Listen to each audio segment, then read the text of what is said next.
And we're back with another episode of the Lakers Fast Break podcast. It's Gerald Glassford. Come right back at you here from Lakers Fast Break, Pop Culture Cosmos, where we cover the latest news and trends in pop culture each and every week, twice a week, wherever you get your podcasts, on the latest Pop Culture Cosmos, where we're talking about the legacy of Tron, which is not very good right now because of the failure of Tron Ares. WWE goes AI.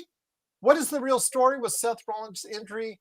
And also, are there just too many video games in the month of October? We go ahead and discuss all those issues on the latest Pop Culture Cosmos, wherever you get your podcasts. John Costa's here. Go ahead and check out what he's doing today at Lakers Corner and Clutch Talk. Make sure you go ahead and like and subscribe. He is our social media guru out there. Nobody knows the social media handles like he does right there for you at Lakers Corner, indeed.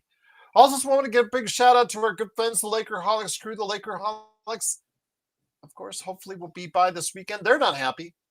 Find out how not happy they are when you stop by Lakerholics.com with Laker Tom, Jamie Sweet, Michael Heinrich, L. Rob. Big shout out to those guys as they cover the Lakers as only they can at Lakerholics.com. My good friend at Trip Show Shop, you see him right behind you with some great artwork right there. Canvas art looking good. Luka looking good. The Lakers not so good. Kobe's right there. And you know what, John?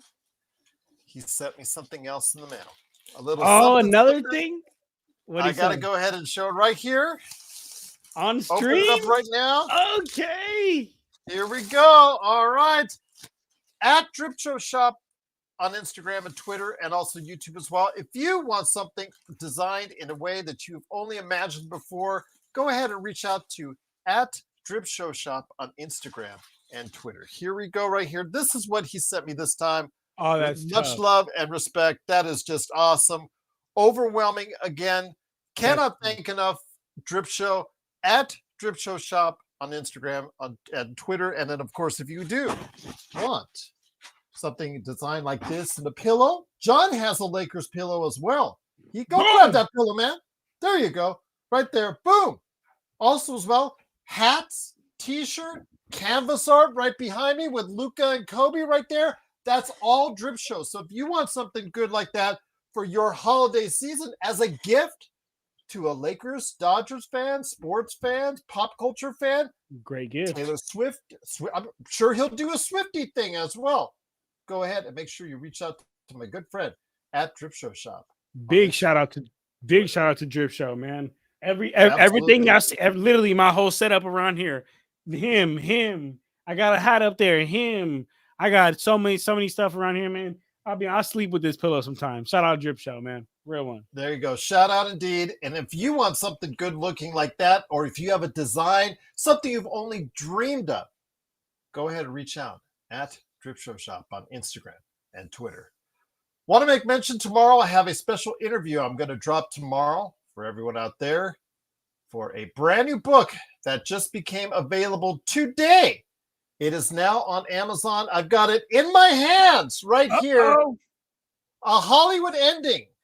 The Dreams and Drama of the LeBron Lakers by Yaron Weitzman. I have an interview with the author I'm going to pop on the channel tomorrow. I hope you get a chance to check it out. This is the book the Lakers don't want you to read, but you, as a Lakers fan, must read. It gets you all the juicy details. I've read quite a bit of it on the digital format, and I just got the hard copy in. I can't wait to go ahead and dive back in once again. Juicy stuff, especially within the last few years. We talked all the time about the Lakers and how they've not been able to do this, how they're cheap and not spending money on that, or this and that behind the scenes. Well, he goes behind the scenes and tells you stuff I didn't even know about, Joe didn't even know about, Empire Jeff didn't even know about, John Costa didn't even know about. So if you want to go ahead and check it out, it is A Hollywood Ending. I'm going to put up the link right there on Amazon. A Hollywood Ending, The Dreams and Drama of the LeBron Lakers by Yaron Weitzman. Go ahead and check out my interview tomorrow, but get this book today. It is really a keeper for you. And if you want to know what's gone on in the past few years behind the scenes in El Segundo, right there for you. that book. Indeed. Gerald, how did you land that interview? That's a great interview. Well, again, when you have one of the best Lakers channels like you do, my friend, they come at you. These PR codes, they come by, they send those emails, they say, hey, would you like to go ahead? Yes, indeed. Would you like the book? Yes, indeed. And there you go. Absolutely. So my interview with Yaron Weitzman of that book will be available tomorrow for you right there. And please go ahead and support him by getting that book today. If you have a Lakers fan in your life that wants to know exactly everything behind the scenes, pick it up today. Well, it is, of course, the Lakers postgame show, the world famous Lakers postgame show. And if you are a radio station listening to us, I have solicited radio stations from all around the West Coast and here in Las Vegas to go ahead and give us a chance here. If you want something better than what you got in your radio lineup today with all those same old, samey voices that you've got out there, get rid of them. Move them aside. They cost too much. They're nothing. Bring us in there. Bring actual 2025 entertainment. It's only we can bring right here at the Lakers Fast Break Podcast. We talk about anything. NBA, Lakers, Dodgers, Major League Baseball, football. We do it all. Do it all. Do it all. Absolutely. So go ahead. And if you want to hit me up, Lakers Fast Break at yahoo.com. All right. Enough of the pitches out there. Let's get to the not so fun stuff tonight. The started the season tonight at the Crypto.com arena at the second game of a NBC Peacock doubleheader. The first game was won in double overtime by Oklahoma City by 1 point over the Houston Rockets. And the Lakers in the night game at home against the Golden State Warriors without LeBron, without Maxi Kleber, although, your mileage may vary on Maxi Kleber. But no LeBron in the lineup as they faced off against Steph Curry and the Olden State Warriors, as we called them on last night's show. Well, they didn't look so old to us as they repeatedly beat the Lakers time and time again up the court. Transition defense was awful. Half-court defense was at times abysmal. The offense didn't seem to flow very well at all. And the Lakers, despite Luka trying to carry the team with a 43 points, 12 rebound, 9 assist game, 1 assist short of a triple-double. The Lakers just couldn't get it done. They just never got back in the second half. They fell down by, almost 20 points in that third quarter. It looked pretty bleak for a while. Their third quarter woes continue. They tried to make a comeback in the fourth quarter, but it was not meant to be as the Lakers lose by 10, 119-109 to start the season. And here today to discuss today's game. Good man indeed, like I said, it is the man behind Lakers Corner. Please go ahead and follow him on social media. It's our social media guru himself. It is John Costa. John, great to have you here. Looking forward to a good conversation on that, my friend. Legend 350 says he's going to be heading on here in a second and he could easily gloat about his Warriors being the victors today, but he is a classy guy and does not do it. That's why we love Legend on this show, because he does not rub it in our face when the Lakers get humiliated at home in the first game of the season. Your thoughts? Austin struggled at times, especially defensively. This team fouled quite a bit, extensively, sending Butler to the line time and time again. Was it 14 free throws? How many free throws? It was actually 16 of 16 Jimmy Butler was from the free throw line. He feasted for 31 points overall. Stephen Curry had 23 himself, 8 of 8. Those two combined, 24 of 24, which A, means they excelled at the free throw line, and B, the Lakers defense just couldn't stop fouling. Right. And first of all, what's up to everybody? Everybody here in the chat that's saying hi. Very good to see everybody. Lakers freaking basketball is back, man. Couldn't think of a better time. Love it. Thank you, Best League. Appreciate you for giving me the congrats.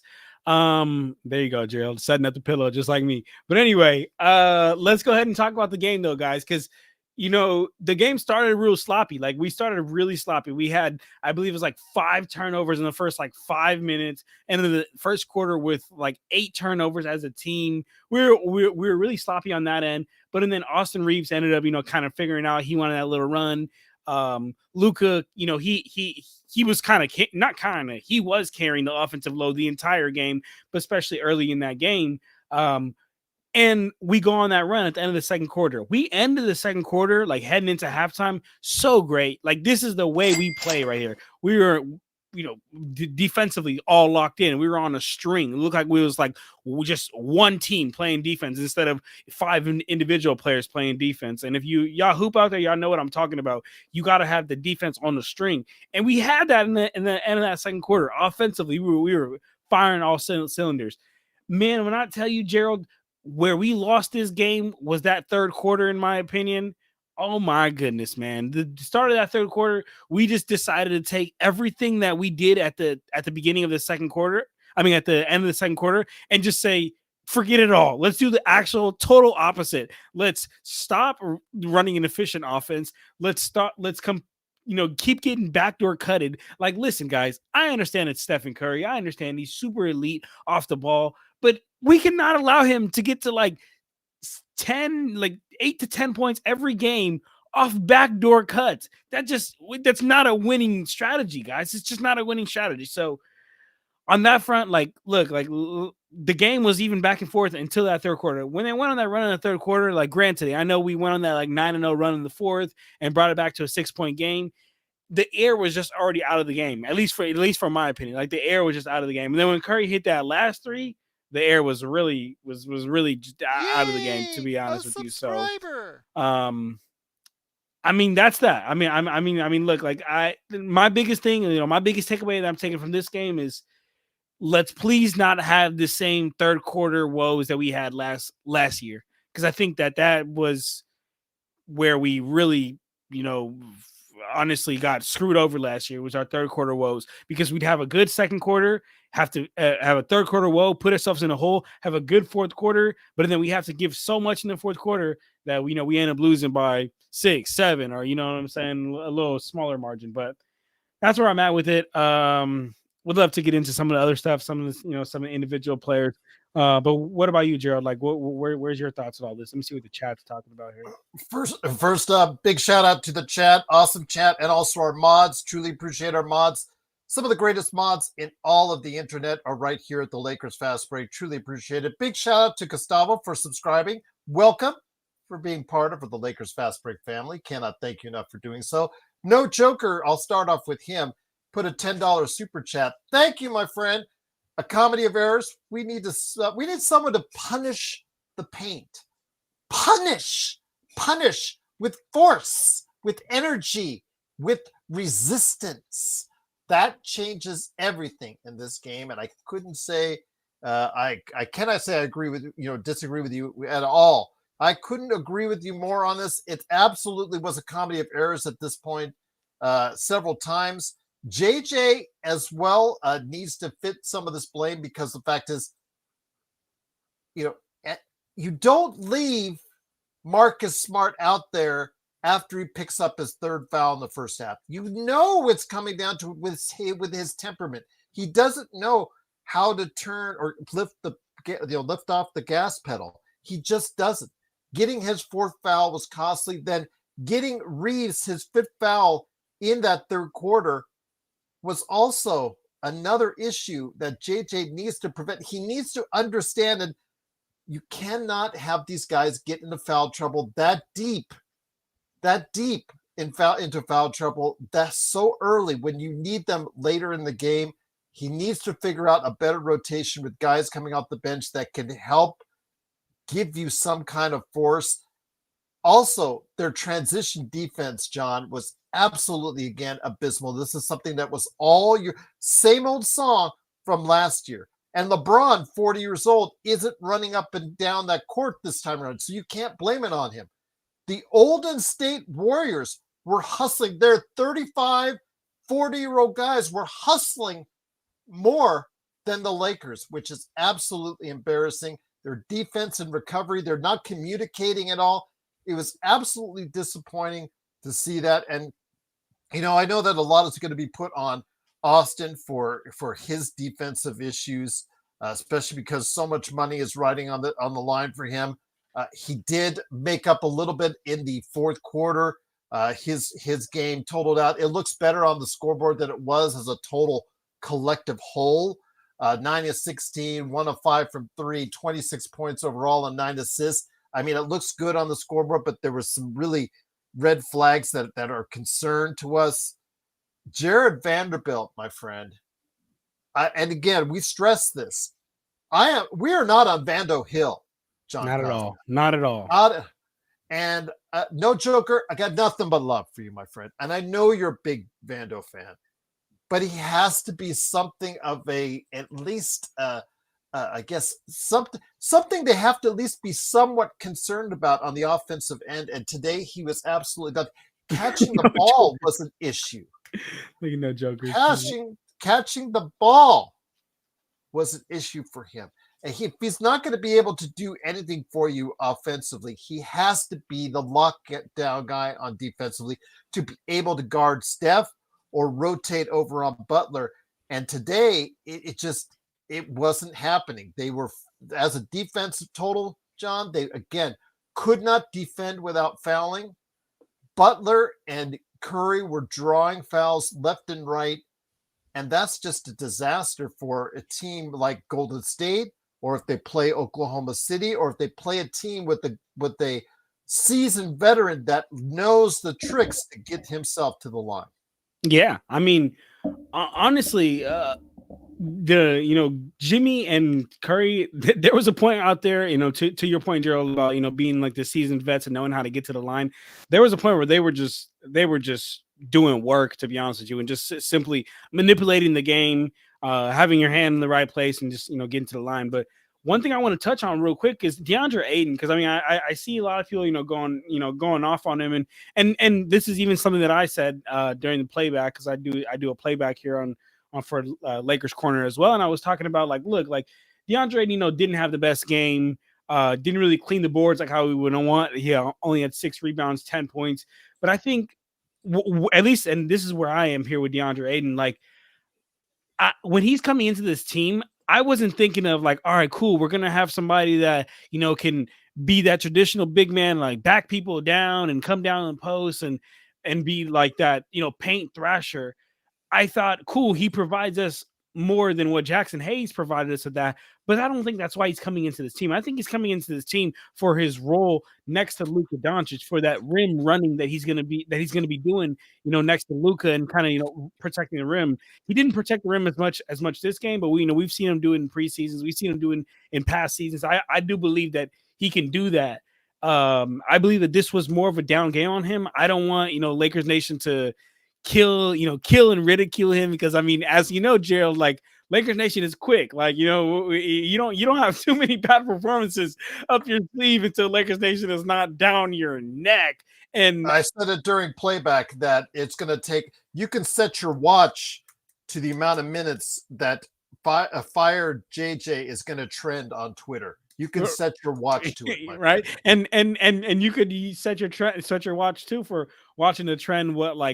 When is get rid of Ayton gonna come up if he keeps playing like this? Granted, I don't think he'll keep playing like this. I think he's gonna come along a lot more as he just continues to get more reps with Luka, as he continues to get more reps with the team. Because in the center, today was as pedestrian Ayton today. It's it not was dominating pedestriating. That's a good one. That's a good one. But look, man, I think it's a sign of concern, but I don't think it's worth us flipping out about, especially being the first game of the season, especially being that where we're really going to see Aiden's impact, in my opinion, is with that 2-man game with Luka, and he's only going to be able to get good at that with reps over time, which is part of, I don't know who said the comment earlier. So if I didn't give you credit, I'm sorry about that. But somebody said the comment of is this team even practicing? Practice is going to be so massive for this team, for Luka and Ayton to just get more reps, get under their belt, to be honest with you.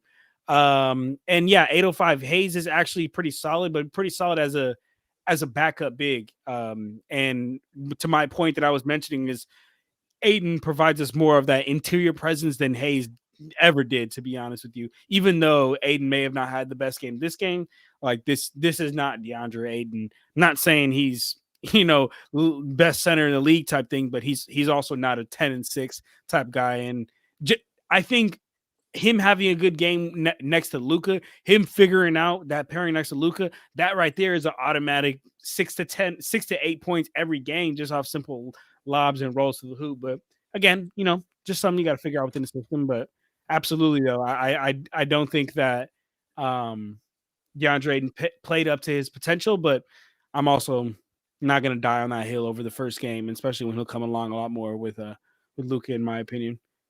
RD23 says Braun will make Ayton look like he's on an episode of Beyond Scarcity. Good one, RD23. Good one indeed. Legend. Legend's here. And before I give him a formal introduction, I wanted to go ahead and mention on Twitter, Jovan Buha translated the post game from JJ Redick. JJ Redick said that the Lakers haven't been ready to play since the start of the third quarter since last season. Let me just repeat that to you again. JJ Redick said the Lakers have not been ready to play to start the third quarter since last season, and that he and the group need to make some changes.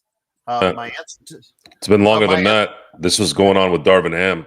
Exactly. This is something that's been handed down from coach to coach for quite some time. But you think? I'm glad he finally noticed this.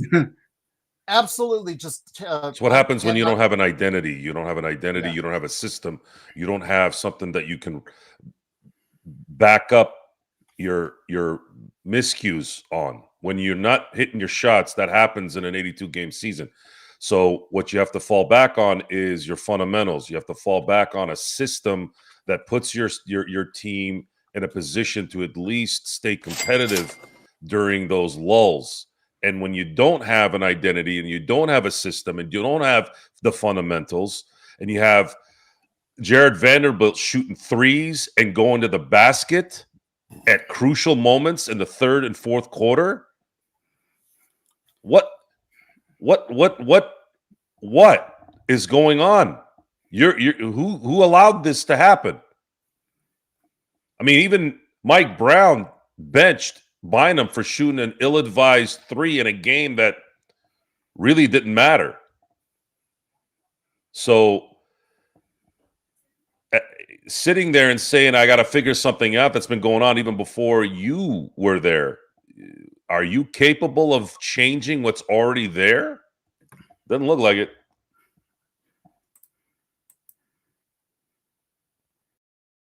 I think you're on mute, Gerald. You're on mute, Gerald. That is Joe Soro, aka Mr. Simblades, simblades.com. Go ahead and make sure if you want your lawn transformed into something much more magical than it is today, go ahead and reach out to Simblades, simblades.com. That was Joe Soro. I cannot say I disagree with him as well. Also here today, a good man indeed. It is, of course, the man behind I Got Next Sports Media. It is the legend himself. Great to have you here. Before we get into your commentary, my friend, and again, I love the fact that you come on, you're a Golden State fan, but you do not rub it in our face. You do not gloat. You were just absolutely just nothing but class all the way. And that's why we love having you on the show, my friend, whether it's win or lose. And I just cannot stand, thank you enough for being here, my friend. But let's go ahead and get to comment really by No Joker. Appreciate again the super chat. He said Braun would have muscled his way into 20 points and put some brothers on the floor, and it would have been a little bit more forceful. He would have gotten angry. He looked. Sorry, I'm sorry. Joe's reaction was hilarious. Yeah, that was his comment. So I'm just gonna. Whose comment? From No Joker. Oh, some brothers. Yeah, repeating it was yes. The good hilarious. Yes, that was hey, it's super chat. He paid for it, so it is. Exactly verbatim from what he said. And I know you guys took humor in that. As soon as I said it, I know I was going to pay for it. That's all I'll say on that. But Legend, again, great to have you here. Braun, yes, he was looking very dapper tonight, very stoic at times. Even when Luka was doing well, he seemed to be very stoic. But need I digress on that? Golden State feasted on the Lakers defense tonight. Basically, they just fell into whatever trap that Butler or Curry baited them into. 24-24 at the line. Absolutely magnificent performance from the free throw line. And if the Lakers continue to get baited in by every single veteran player who knows how to trick the refs into calling fouls like that, it's going to be a long season for the Lakers and a lot of easy points for a lot of other people. Yeah, it's pretty much. I would say for the Warriors tonight, they did a lot of baiting and a lot of free throw to the free throw line. And the part that probably shocked me the most was the fact we're an older team who was outrunning them. That was a little surprise. That shouldn't be happening for sure. That can't happen. You can't let a team full of older guys be outrunning you. So that's one of the biggest things I saw too. And too many cuts, way too many cuts, too many times. Somebody's back is turned and then if the rim laying it up or getting an and one, it's one or the other end up happening. Too many of them. But I think what Gerald said the night before, he was right. I'm starting to see that depth part. See exactly what Gerald was saying when you're watching the depth. Okay, it looked like it was Luka, and that's pretty much it. Luka and the lack of depth. Well, we talked about it, Legend, when you and I did the prediction show. Lack of depth really hurts teams over the course of the 82-game season, and your star players can only take you so far. Once Luka was out of the game or once the ball was not in Luka's hands, Legend, it seemed like the Lakers really were at a loss on how to create points in the offense, Legend. And that's something JJ gonna have to figure out how to get the best out of the rest of them because you can't have Luka doing everything. You just can't. It's not gonna work. You're not gonna win many games doing it that way. You need Austin Reeves to play like somebody who won $100+ million. You want to start playing like it. That's what you're aiming for. Because what he did tonight, that ain't gonna cut it. That's just not gonna cut it. You need more from Aiden. You need more from everybody on the bench. You need more from Rui. You just need the rest of them to step up. Just step up. We're not asking you to go 20 points. Just every one of them can just do 10 points each, and that adds up a lot. Just give 10 at least and a good effort on defense. But you can't have Luka go out here and give you about a triple-double and give you a 40-piece triple-double and you just go, there's no competition. You can't do that. And I saw how Brown was looking too inside. Brown looked like he wasn't too happy. Man, you saw that? Brown was just very stoic. Just sitting there like shades. He's cooking something on the side. So. Cooking up a trade or cooking up something. With the shades. Yep. It's like, okay, all right. If only well, I won't go into that one. But Hernan, I got you covered on why would LeBron be looking like that? The reason why they're in this shithole is because of him. He's part of it. Him and Rob and his best friend JJ Redick. What do you mean look? Look at what? Go look in bring a mirror. I'll come bring a mirror if he wants to look. Here, this is who it is right here. This is one of the problems. JJ is one of the problems. Y'all needed talent, and then you went and drafted some guy that had no business being in the NBA. Whose fault is that? Who? Mike Brown? Frank Vogel? The one decent coach you guys had in the last 80 years, you treated him like shit. And that guy won you a title. I talked about this earlier today. I'm a parent, right? I have kids. They're going to school. I'm sitting here listening to these teachers and these parents, and I'm like, these parents are complete trash. They blame everything on school and the teachers and how they're not helping their kids. I'm like, stupid ass, why don't you start doing some shit for your own kids? How come my kids aren't having these problems? How come they're learning? Oh, that's why, because there's this entitled asshole over here that keeps yapping who has some money, has some pull, and it jacks up everything. I'm putting a comparison to all of our lives because we don't know what it is. Here's why I do that. And here's why I do that. Because I am fucking sick and tired of hearing about, oh, you don't know what the life of an athlete is. Okay, so I'm putting some comparisons in this so you see the difference. Most of us have families and kids, right? And you don't even need to go there. Maybe you're a single person who's deals with people at work who are entitled. Everybody has this issue, even family members, right? It's the same shit. It's just the sport. So LeBron looking left like he ain't the fucking problem is hilarious to me. Until that 52 million is off the books, this team can't do shit. And all these guys are yapping about, oh, we got to wait. We got to make sure we don't lose Austin Reeves. We don't lose Austin Reeves. For what? To pay him $40 million a year? To do what? What is Reeves? And this is not a slight to him. He is exhausted every ounce of talent out of that body. Congratulations, Austin. You did great. You've done great. But I'm talking about winning championships. I'm not sitting here worried about Austin Reeves getting his. Austin Reeves getting his means we're getting nothing. He cannot be the second highest paid player on this team. He cannot be the second best player on this team. How many times do we have to say it? How many times? It's one game. Watch. You're going to start hearing this after the show. It's just one game. It's just one game. What did you see in the third quarter today? The same shit we've been watching for 5 years. 5 seasons, sorry. Stop lying to yourselves. This team needs its entire colon cleansed. Like in the Nutty Professor. Remember, I'm thinking about getting my colon cleansed thoroughly. This colon needs to be cleansed thoroughly. By the way, Eddie Murphy became the GOAT after that movie for me. With the clumps.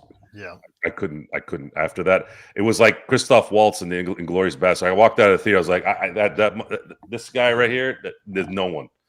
Martin could have been the same, maybe in the same realm, but Eddie Murphy's the GOAT. And anyways, so the thing is, we have 9 months. We as Laker fans, we have 9 months to try to enjoy this season as much as we can. Enjoy the Luka show because Luka makes it look easy, man. Real shit. He really does. Real and shit. Austin played his ass off. I liked the tenacity from Marcus Smart. When they were kind of reeling a little bit, he was playing Bulldog, Rottweiler things. And everybody's sitting there like, why is he doing this? Because that's the soft bitches that Laker fans have turned into, right? They're just, No, that's what we needed. We needed somebody to put some life into this team. When was the last time we had that? Rondo, when Rondo was there. So, but Joe, you cannot keep him out there in the first half when he's got 3 fouls. He's doing his best at this point. Honestly, that's like what I was gonna say. I was gonna say is in a sense of like, you cannot control how the refs are gonna ref the game, but you as a coach and as a player, you can control how your player plays. So if you're like, look, like this game, you got 4 fouls at halftime.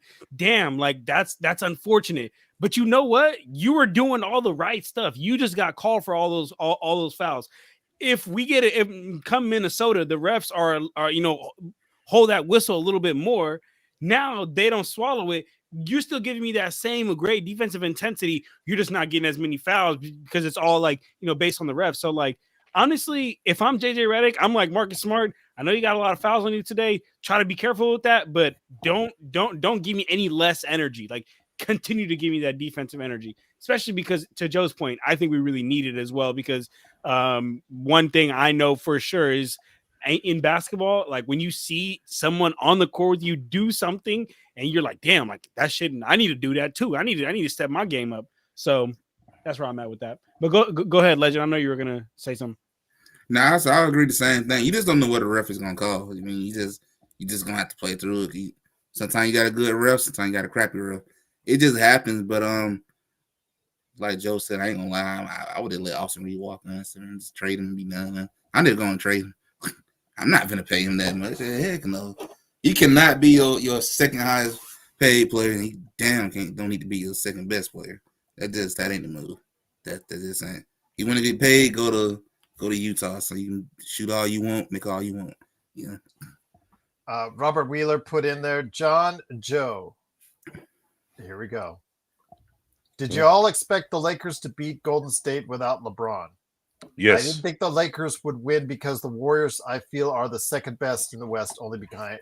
Wow, second No, best in no, the no, West. I don't. I almost spit what I'm drinking out. God, No. damn.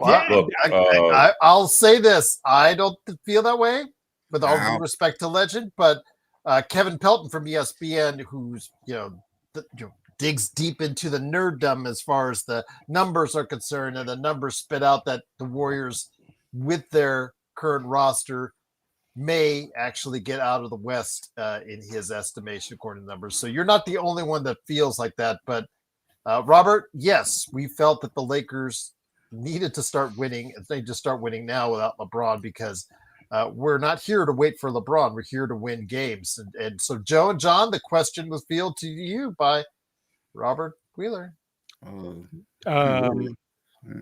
Joe, do you want to go, Joe, or do you want me to go?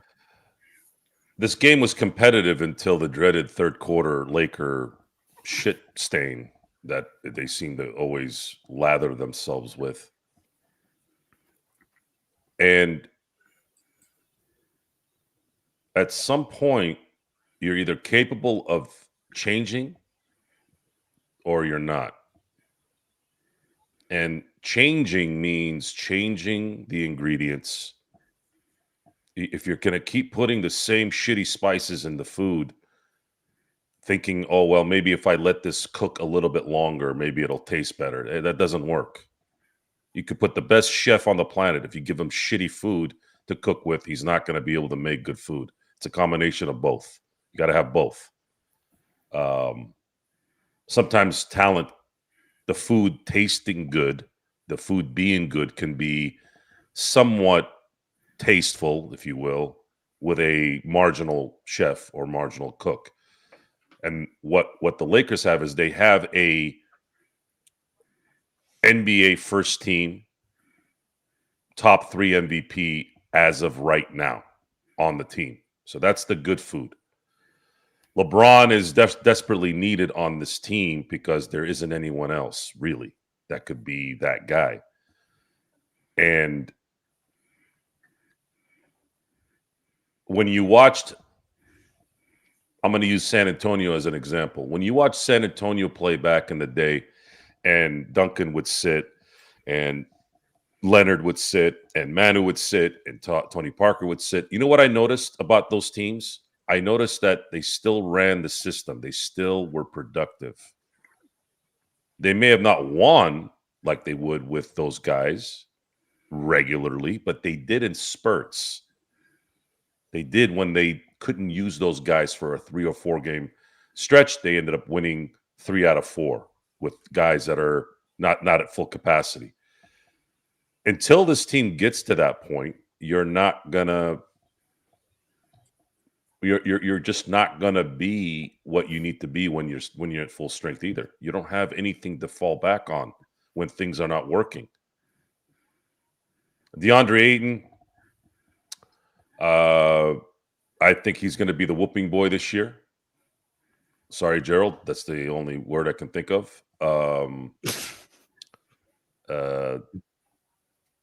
He is expected to be this all-star center, and I'm trying to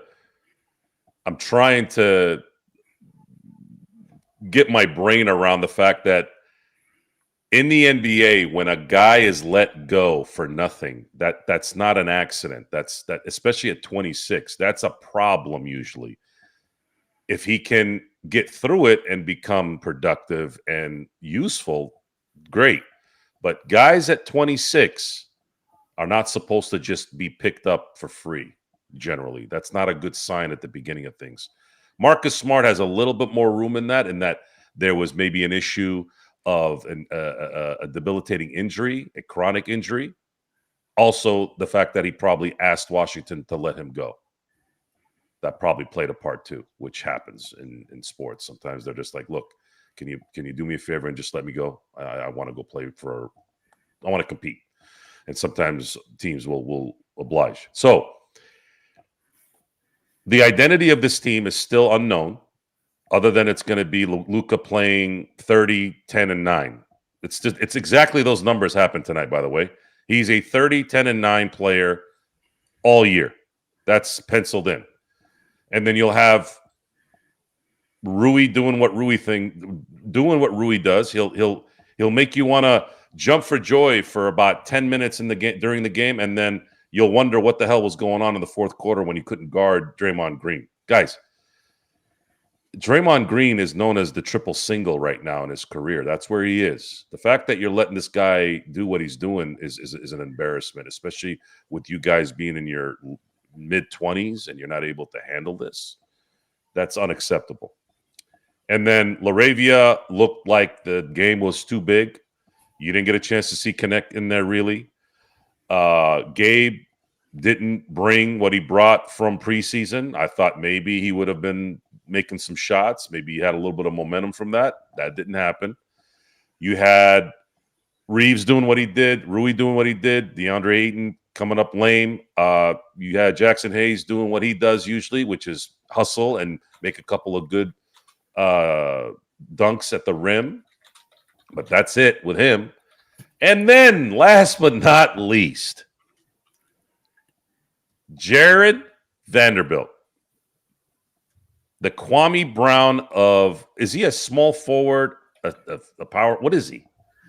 He's like a small forward. Okay, he's the Kwame Brown. Yeah. He's the Kwame Brown. At least Kwame Brown knew he sucked ass. Jared Vanderbilt all summer was at least Kwame Brown. When you, at that time, ball was more position based. It was more still going down low to start the offense and let the guy in the block dictate what to do next. When you had that, Kwame Brown was consistent in one area, which was stabilizing. He was good at stabilizing and keeping that guy having to work for what he needed to get. That was the one good part about Kwame Brown's game, was he was a good defender as a one-on-one defender, especially as a center, because he had that base and he was big and really, really strong below the waist. So I'm trying to figure out what if I'm a general manager, I'm calling JJ Redick in and going tomorrow morning. I'm going, you see this part over here in the second half? It was a critical part where the Lakers were kind of sort of not really doing anything to show that they were going to win this game, but there was still a little bit of an opening. And then in back-to-back plays, Jared Vanderbilt goes to the basket to try to make a floater. Was that a floater even? Oh, a half pass, half float. Half pass, which is basically what we've been saying about Jared, is he's a scared puppy. A 6'8" Inspector Gadget length arms and legs, yet he's scared to make a basket. God help us all, right? And that was bad enough. Then the next play, he's shooting a 3 from the corner. And I'm trying to register this. How does that happen? How do you allow that to happen as a coach in that moment? It's mine. What did Chad Michael say in Blades of Glory? It's mind-boggling. Mind-boggling? No, bottling. Oh, bottling. Yeah, because it's bottled into your mind. There is a super chat for you. I wanted to go ahead and mention to you, Joe, and then actually I got a question for you as well, John. Joe, when you don't feed the big man from Nick T, thank you for the super chat. They will get lazy. LA running your turn, my turn offense with AR Luka, and don't get me started with the 3-guard. So here's the other part. Thank you, Nick T, for bringing that up. This is something I actually had forgotten about because it happened early in the game, and I was like, why are you giving DeAndre Ayton the ball at the freaking elbow and then waiting there with your You with your schlong in your hand. No one moving to the basket. No one. Everyone's sitting there. That's not his game. He's not Jokic, where he can turn around and make a floater at the elbow anytime he wants, or pass to the guy in the corner when they collapse on him and double team. I'm just a guy in his office at 10:30 Pacific Standard Time, right? I'm just that guy. Yet I'm sitting here trying to figure out what the fuck are you not? Oh, and it wasn't the only time. It happened again, I think 2 series later. I'm like, what are you doing? Why are you giving DeAndre Ayton the ball on the elbow? That's not his game. You're setting him up to fail, and then you're going to fail. This is game 1. What were you doing during your not giving a shit preseason game? What did you do in training camp? Because I can't watch backstage Lakers anymore. I watched it the other day, an older one. The amount of regurgitated, cliched garbage that these guys do, I can't do it anymore. I can't listen to it. You get no information from any of these assholes, and everything's fake. Anyways, so what are you doing in training camp? Playing Bronny. That's what you did. Every time I saw anything of relevance in preseason, you were playing player 11 and 12 half the fucking game. When are you going to – why don't you let these guys – what's the point of preseason then? Might as well not have it. Oh, we'll work our way into it. Well, you're going to work your way into being 0-2 by Friday. No, just it's exhausting to be this way all the time. Now, I can handle it. I'm wired for it, but it drains the people around you. And I don't like doing that either. I have a heart for people around me, whether it's on the show, whether it's people around me here that are sports people. People want positivity. They want to get excited about things. I'm like, what am I going to get excited about? You know what I'm going to get excited about? The Dodgers. Whooping ass. That's what I get excited about. I want to see greatness when greatness is supposed to be there. And if greatness isn't the task, then what the fuck are you doing? Gerald. What are you here for? I can see my conversation doing a radio show? with the radio station. Yeah, he's trying to do the radio. Why did you tell me you were doing the radio thing? I sent you an email last night. Your emails? Oh, man. Send me an email. What is this, 1999? I sent you an email. I sent them deleted- to radio stations. I deleted 2,189 emails yesterday from my Yahoo account. Man, read the damn email. I don't have time to read emails. You Send me a text. on it during playback. Send me a text. That is true, Joe. You complimented him on it. You on email. did. No, I'm talking about no. I complimented you on what you in your description of the people on the show. I didn't read anything after that. That was the email. Yeah, I didn't read it. After that, I didn't read it. You're hilarious. Block. Nobody wants you here. Block. You can just go. Anyways, when I get to if I ever get to see a radio station manager and they're serious about picking, the first is that Joe guy is that Joe guy gonna keep it clean? We got the 7-second delay, man. But if he's no, it's okay. That's what I'm gonna. We'll do it again. We'll do it again next time. This time I know. It's okay. He's good. He can rant. Wait, try to do it when we win a game so that we're not on fire. No, it's okay. I'll just tell them he can rant. No. I can hold the curse words. He can bring down your station, and he can do it without cursing. Look, man. I'm going to be real with you here. Okay, look, I don't. I want to help you. I really do. It's all good. But there isn't a radio producer or a manager at a radio station in anywhere around this planet that's going to be able to handle me. They will not deal with me. I'm very difficult to deal with. Oh, you it's think? Just the way it is. Because most people that I converse with are stupid that are in high positions. It is what it is. They're not very efficient. They're lazy. They're stupid. They have problems that I don't give a fuck about. It's like, dude, I'm here to work. Are you here to work? Or are you here about feelings? And I've had this problem before it became an in thing. This wasn't the last 5-10 years. I've had this issue 20-25 years ago. That's why I didn't get in the radio the first time, because I knew I was going to have to deal with some radio producer that I would have probably ended up throwing out a fucking window. No Joker says, Joe admitted Braun is the GOAT. Good night.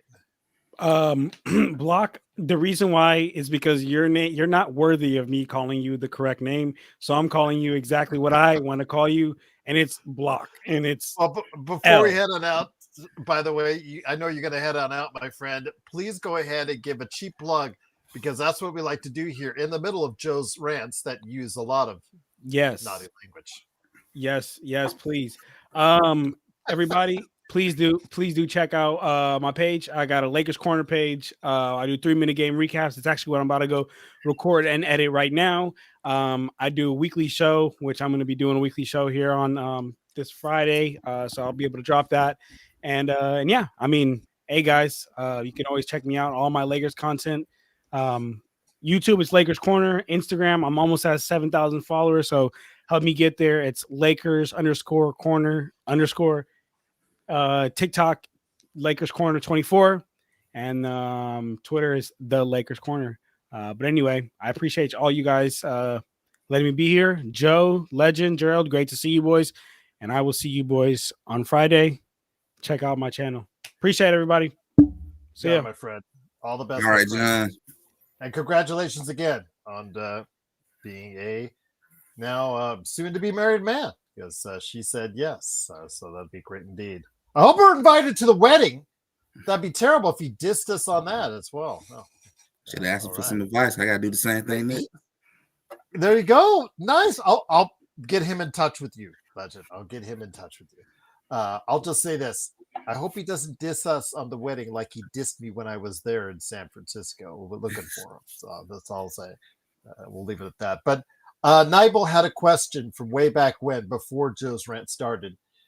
And I wanted to go ahead and ask you on this. I wanted to ask John too as well, but where do you put the blame pie when you see this organization come out in this season like they did, and you are not in that Lakers fan bubble, which actually provides a pretty astute way of seeing things when you can see it, just like you would ask me about the Golden State Warriors, how as a non-Golden State Warriors fan perceive their situation, or the Atlanta Hawks. Where do you, if you're cutting up a blame pie, how do you cut it right now as far as how the Lakers, what you saw tonight from a coaching standpoint, general manager, organization, roster, player, where do you put the blame pie? How do you cut up those slices? I'm going to start off with exactly what Joe said a little while ago. It starts off with LeBron first to me. The fact that you have a roster spot taken up by someone who shouldn't really be in the NBA right now. That spot could have went to somebody who really could actually help you. Then you got his $50 million just sitting there and taking up a lot of money right now. Then now I'll go out to the others on the team and just not stepping up. And Austin Reed just got to get better. You got to step up and give at least a little bit of something, be a third option at least, or a 6-man role, which I really think would be best at. And then I'll go from the role players to I got to look at the front office. You put the team together. That's on you. You knew what you needed. You went out there and you didn't go all in. So, I mean, it's just kind of what you asked for at that point. So I would start off with Bron first. Then I go towards the role players, and then I go towards Rob and Jenny. I won't really get too much on JJ because this is his second year. So I'm not really going to go too heavy on him. But we're going to see what he made of going in the year two. See how he learned a little bit from the first year and learn from what he did in the playoff and see how much he has grown and learned over the summer. But I think that's where it started off on. Braun, that front office, I think it's more so with them. But to me, LeBron got to take the most stuff. You got your son taking a roster spot that could have went to somebody right now. I mean, there's stuff like that you just think about what could have been happening if you'd done something differently. I know that you just answered Hernan's question. Is there a timetable on the Guggenheim so when they take over? No, there's no official word as of yet. Of course, the league has to ratify it. The owners have to come together. They were just together in, I believe, September. And I don't know why they couldn't do it then. but they took care of the Boston Celtics, and I know that they had already come to an agreement quite a bit earlier. So I don't understand why they couldn't take care of the Lakers at the same time as well. But we will have to wait to see when that magical day comes. And Joe, I will say it will not come too soon because this organization comes out this season, and it really looks like there's a lot of issues. And I feel like Luka is standing next to the dam. You know the old parable, Joe, where he looks like he's trying to plug in the dikes. He's trying to put the finger to plug those holes in the dam as it's starting to leak. And he doesn't have enough fingers and toes to plug all those holes because there's so many holes that the Lakers organization has from top to bottom right now. I'm gonna say that there's been discussion behind the scenes where there's an understanding that there's going to be a small little lull here this year just because of circumstances. It's not anything that Luka wanted. He thought he was going to be in Dallas for at least the majority, if not all of his career, the part of his career that mattered. That changed.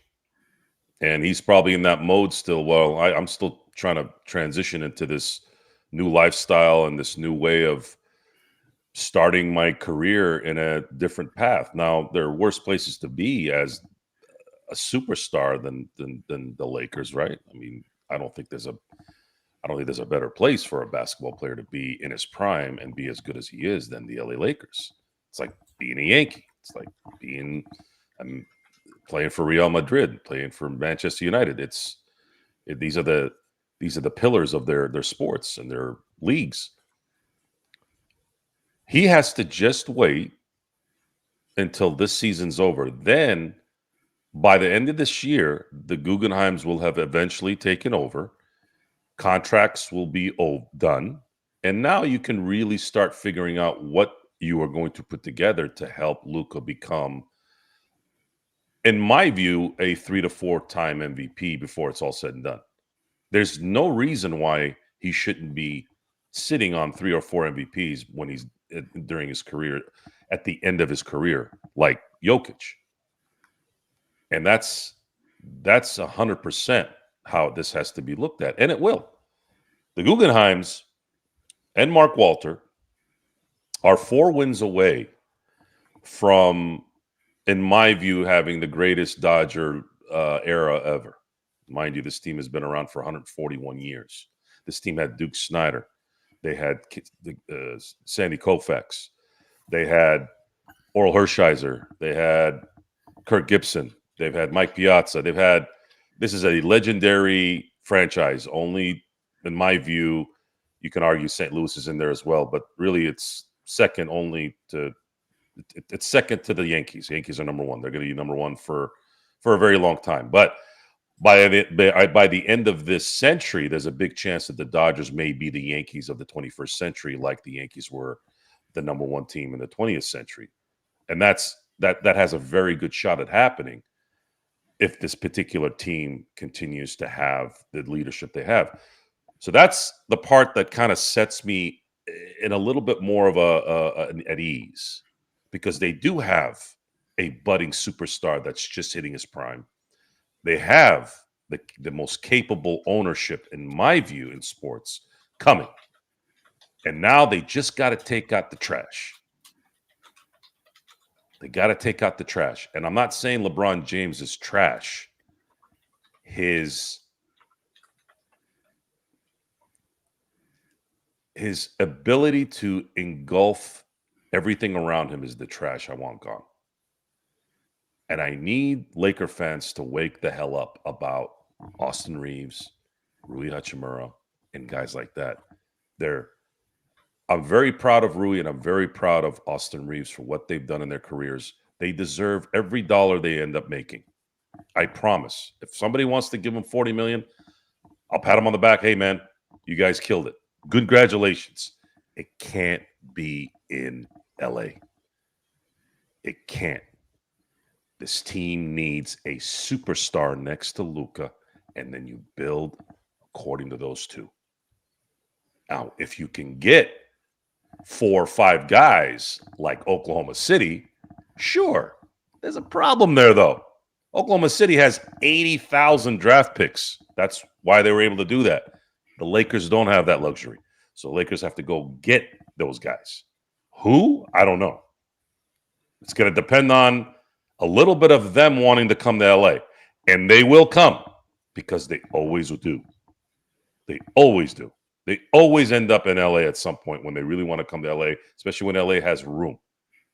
So do what you can here in the next 9 months. Have the parties, have the hellos and goodbyes. Get it over with, clear that cap space, and let's build the next Laker dynasty with your main pillar being Luka Doncic, which I don't see anyone other than Luka and maybe Jokic, in my view, that are perfect candidates for that. Once again, it is the Lakers Fast Break. It is the legend, along with Joe Soro and me, Gerald Glassford. Thanks again for watching this thing. Please like and subscribe if you want to become a member today and get the pre-recorded videos that I put out, like I did for my entire list of NBA team previews. You get that early. Go ahead and become a member today for just $2.99 a month. The Lakers lose 119-109. Legend, I want to bring it back to you. There were times where Golden State looked like they had things put away in that second half, but allowed the Lakers to get back to the point where I think they cut it down to as close to 5 or 6. Not 5 if or I'm 6. not, yeah. What's some of the things that may be of concern to you moving forward that you saw? Obviously, the good. If they're lighting it up like they did from behind the arc, but he healed, obviously did a great job coming off the bench for them. And the fact that, again, 24 of 24 from the free throw line for Stephen Curry and Butler. Obviously, that's outstanding, to say the least. Do you see some signs of concern going forward? Because, again, there are some people out there in our chat and then also as well experts that are thinking that Golden State might actually be on the verge of having a really good season. My only concern from that little brief moment was just the fact that we're on a dry spell a little bit, and then you start having little defensive collapses here and there. That's my biggest concern. And I also want to see, as time goes on, how do they look when you can't get to the free throw line that often? Because you're not going to always get to the free throw line, so you can't always bank on it. You just bank on the referees to hope they're going to bail you out and stuff. So I kind of want to see this offer tonight, what it look like when you're not getting 24 free throws, what things look like them is a little bit tighter and a little more sweatier. But my only concern just from that brief little moment was just the fact that it's the dry spells. Because that kind of reminds me of what happened in that Minnesota series when Steph wasn't there. You had no offense to go, nowhere to look at. That's probably my biggest concern, other than the age part, with this team. I see what everyone's talking about. I am beginning to see a little bit what they see, but it's those two things that just can't ignore. The age part and the fact that sometimes I don't know what I might get from pausing. I don't know. Will Jonathan Kuminga still continue to put up the numbers, or is he going to get put in the doghouse or something? I don't know.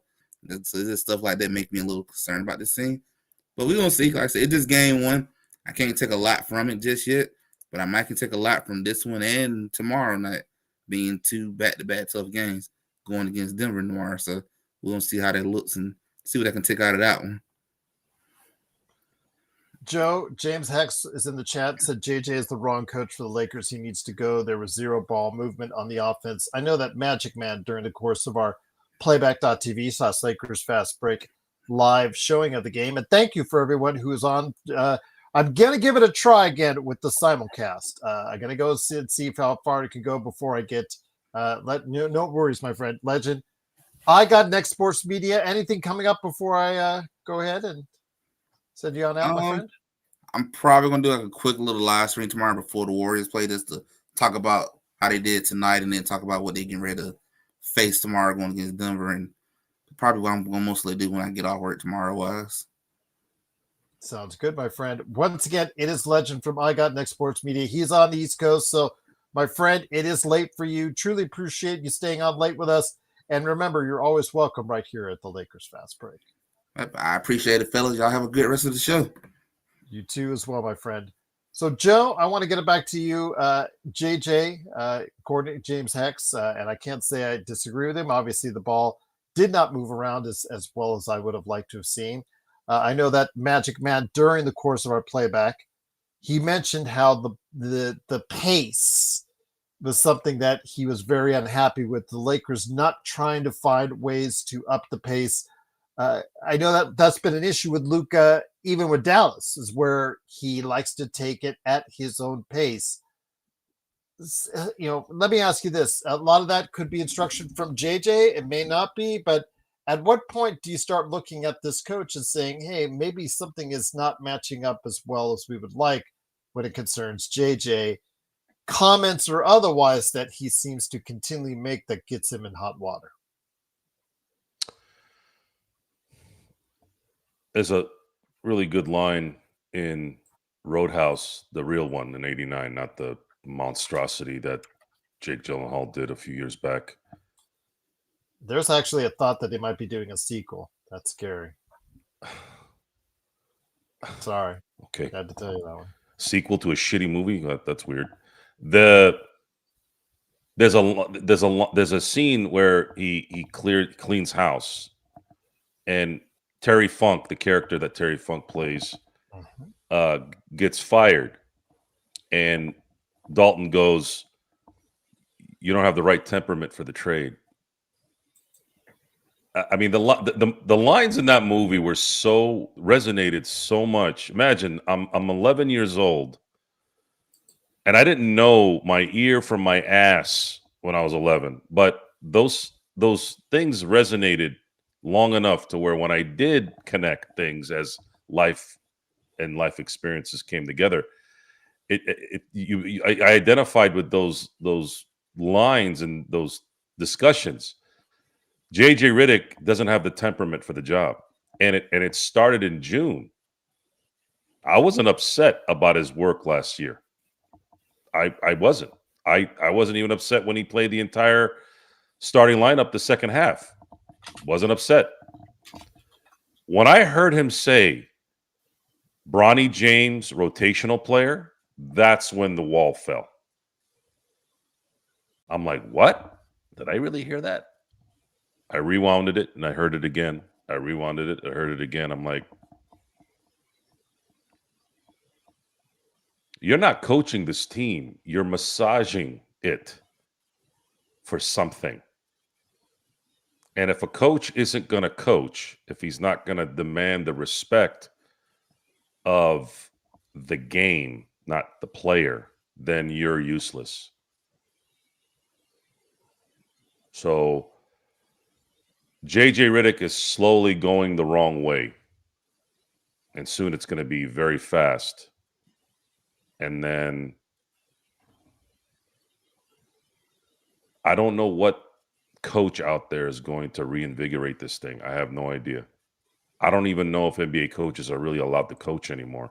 Very similar to baseball in a lot of ways. Are they really coaching? Does Eric Spoelstra really coach the Heat? I don't know. I don't know. I don't know what a great coach is anymore. I don't think they're allowed to exist anymore. But we know when they're bad. He didn't implement one thing this offseason. I didn't see anything change in game one. And I don't know if I'm getting ahead of this. I don't know. Are they going to be better in 20 games? Are they going to use the excuse that LeBron's not there? Because that's what they're going to do. It's a society of excuses, more so than ever before. They didn't lose this game tonight because LeBron didn't play. And the Golden State Warriors, with all due respect to Legend, I would have said this.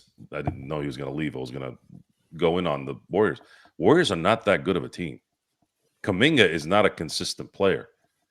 Jimmy Butler is not going to play like that for an 82-game season. We all know this. He's going to not play at least 20 games this year. And Steph Curry has hit a wall. He is declining. He is declining. So who else? Buddy Hield's going to hit threes all year? Probably not. Gary Payton Jr., he'll have a couple blocks here and there, and that's it. The Lakers made the Warriors look very, very, very good tonight. And they still almost came back and won the game. But it's made with fake comebacks, shitty third quarters, bad fundamentals, missed free throws. Where have we heard this before and where have we seen this before? We've been watching this for 5 NBA seasons straight. We've seen these issues. So what are you going to tell us next? We have to change the drapes in Jeannie's office. What is it? I don't know. I'm seeing what I'm seeing, and I'm seeing the same shit again out of the gate. All that summer, all that shit that you had all that time to maybe put something there that gave us a little bit of hope. Hey, man, I really like how they were running this pick and roll over here. I really like how they went. We said this already. We needed this team to run. You have young. The advantage you have with this team is they're young. LeBron is not in there. LeBron can't run back and forth anymore. It's over on that, right? You have young guys now. Run the break. Get some easy baskets for DeAndre Ayton. Who was it on the chat that said when you don't feed the big man, he gets lazy? Very true. That never, ever goes away, by the way. That never, ever is not true, even in a league where the big man is not as important. Feed DeAndre Ayton on some fast breaks, and he'll go back and play defense. Oh, maybe if he's a half a foot away from the rim, maybe you can, Luka's capable of doing this, right? He's talented enough. Get on the break and see if Jared can dunk the ball when he has a nice clear path that's a half a foot away from the rim. Is that too much to ask, Gerald? Nope, not at all. Leak out. Maybe LaRavia on the corner on a fast break. Maybe Gabe Vincent on a fast break. I don't know. I'm pulling at straws here. But this team needed to run tonight, not sit and do their half-court bullshit like every other damn year, like the Byron Scott offense. I mean, JJ Redick is coaching like fast break points. Byron Scott is JJ Redick is coaching like Byron Scott. There's nothing there. There's no substance. The only reason why Byron Scott became what he became, and I like Byron. Again, he's a Laker. He's a Laker legend. Great. But Jason Kidd was the coach when he was in New Jersey. He was really the coach. Also got a weird YouTube channel name. Byron Scott's Fast Break. Okay. Wonder where they got that from. I'll leave it at that. Once again, it is the Lakers Fast Break. Everybody has a podcast now. Yeah. Well, he's been doing it now for a little while, but I got the Fast Break first, but I'll leave it at that. But Trayvon, a little bit of rapid fire, my friend. Trayvon's asking you, Joe, worst loss, Lakers or Steelers last week? Well, they both have something in common. They both lost in similar fashions in that the Steelers have a habit of losing the Thursday night game on the road. And then the Lakers continue to suck ass in the third quarters of every game. Okay. Worst loss, the Steelers and the Lakers have a similar issue.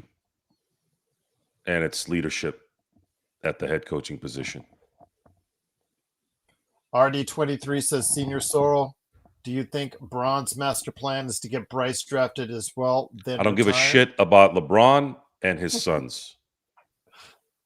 Fuck his sons and him with all that shit. I'm fucking done with it. I can't do it anymore.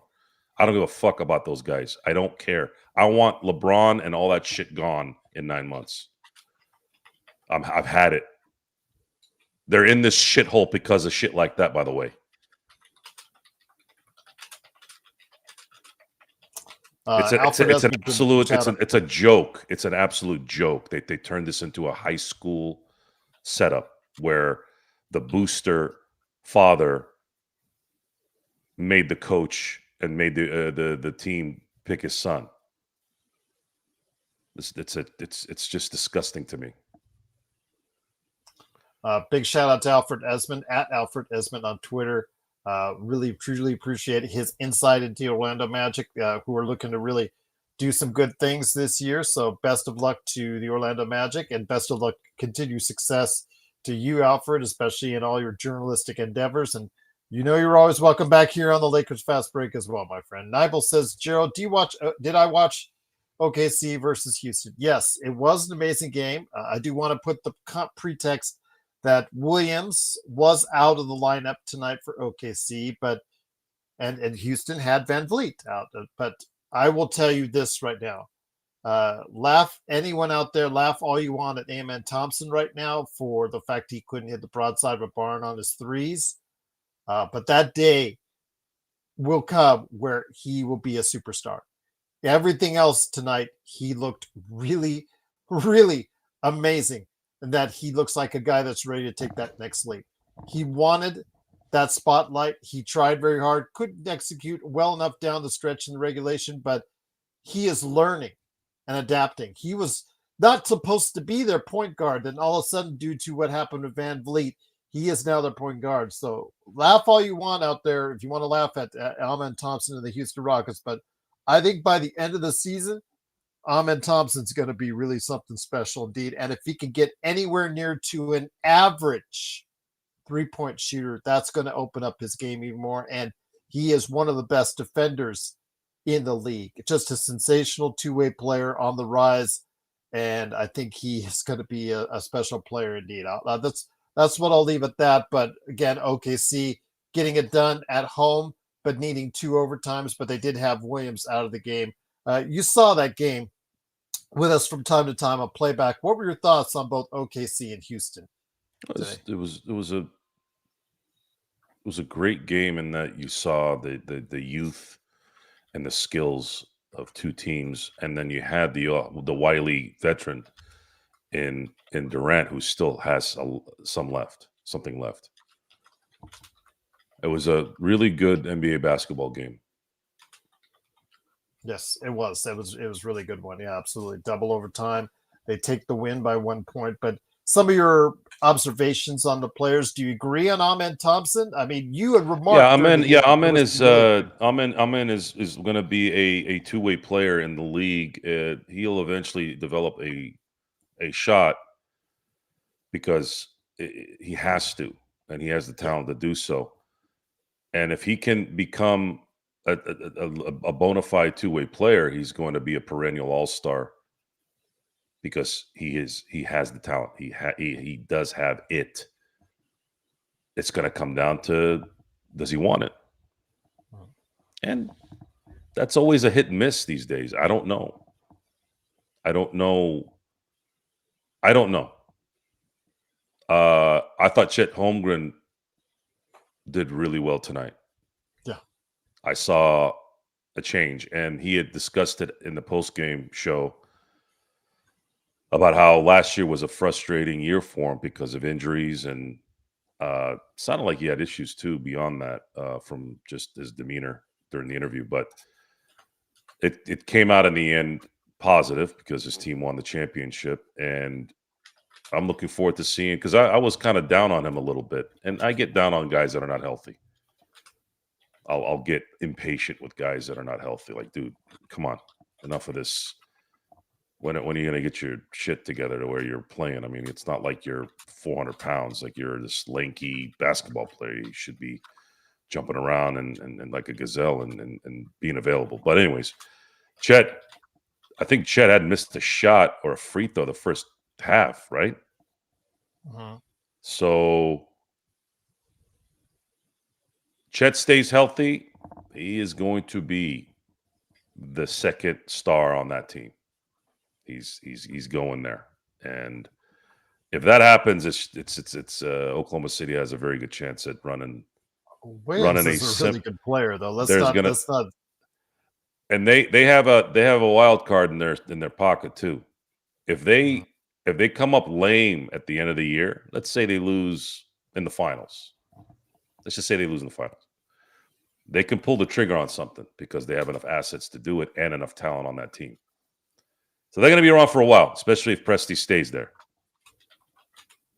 That's what it's going to come down to. Will Presti stay there? If Presti stays there, if he's happy with his $4.5 million a year, instead of getting coaxed into something else, maybe by the Guggenheims. That's where I'd go to first. Just saying. When the Guggenheims bought the Dodgers, it wasn't long enough. And Ned Colletti, who was the GM of the Dodgers, Ned was no slouch. It's not Rob Pelinka. Like Colletti he drafted Will Smith. He got Clayton Kershaw. He was a damn good GM. Nope. 2 years later, that little guy in Tampa, Guggenheim's like, we want him. We love Ned, but we want him. So, yeah. I think that's part of why maybe my optimism on the next phase of things is lingering here. My rant tonight is more geared towards same old type stuff, not so much dread. And I see some possibilities of maybe a little bit of a mirror from what we've already seen in a different sport. Because the Dodgers are 4 wins away from really having one of the more epic runs here, especially in baseball. You're talking about a team, not counting the COVID year because it was only 60 games, but this team, since the Guggenheims have owned it, have averaged 103 wins, minus that year, obviously, because they didn't play 162. They've averaged 103 wins. That includes playoff wins as well. And if they win the next 4, they'll have won 3 championships in those years. And then, of course, 2 of those championships that they lost were they were cheated. They were cheated by the Houston Astros and the Red Sox. So 5 pennants, 2 more titles that should have been in their pocket, but they end up winning 3, let's say, if they win this year. And there's more coming, too. That's the beauty of this. We're talking about Shohei Ohtani era dynasty. You could even say the Shohei dynasty is just getting started. If they win it this year, Shohei will have been a Dodger for 2 years and will have won 2 MVPs and 2 titles. So what the hell's going to happen in the next 8 years? It's like getting Joe Montana in 1979.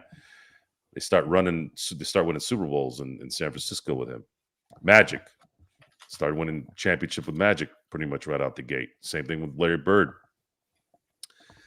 It's good times. Good times to be. I think in the end, I think it's a good time to be a Laker and Dodger fan here. We just have to get through this year for the Lakers fandom. Get through this year and get the right leadership in there, and hopefully they clean house and bring in the right guys. And that's what the right guys are in terms of a coach. I don't know. I'm looking at the list of coaches in the NBA. I don't know who's really a great coach. I don't know. I really don't. Alfred Esmond, obviously a great part of the show. Whenever you can stop on by, sent you a super chat. Truly, thank you so much for the super chat. All the super chats tonight. Truly appreciate it. Alfred Esmond said, Joe, your thoughts on the Magic for this year? Well, I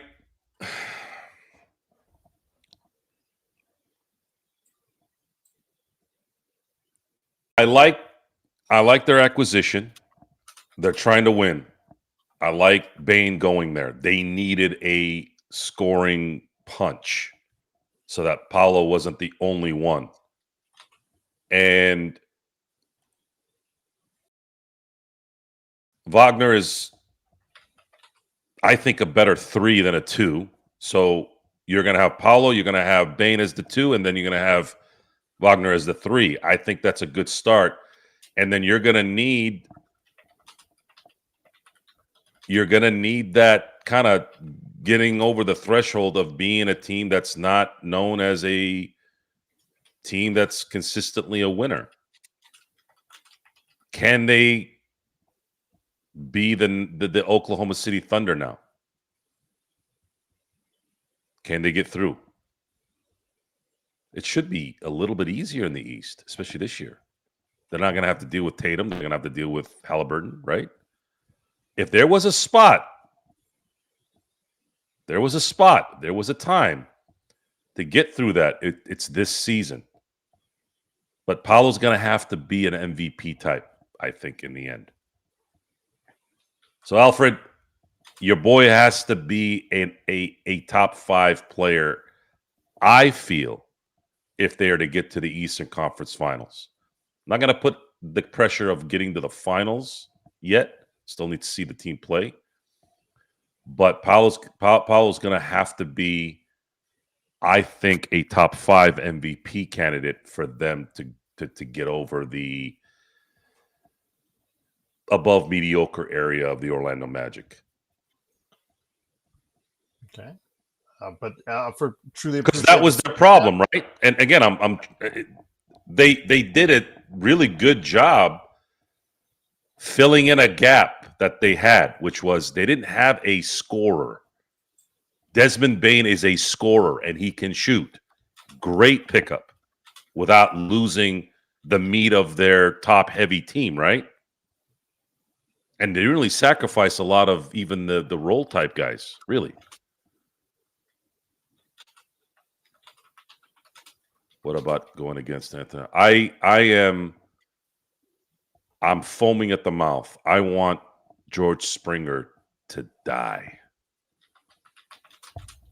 Him, Altuve, Bregman, every one of those dirty pieces of shit, I want to fucking rot in hell.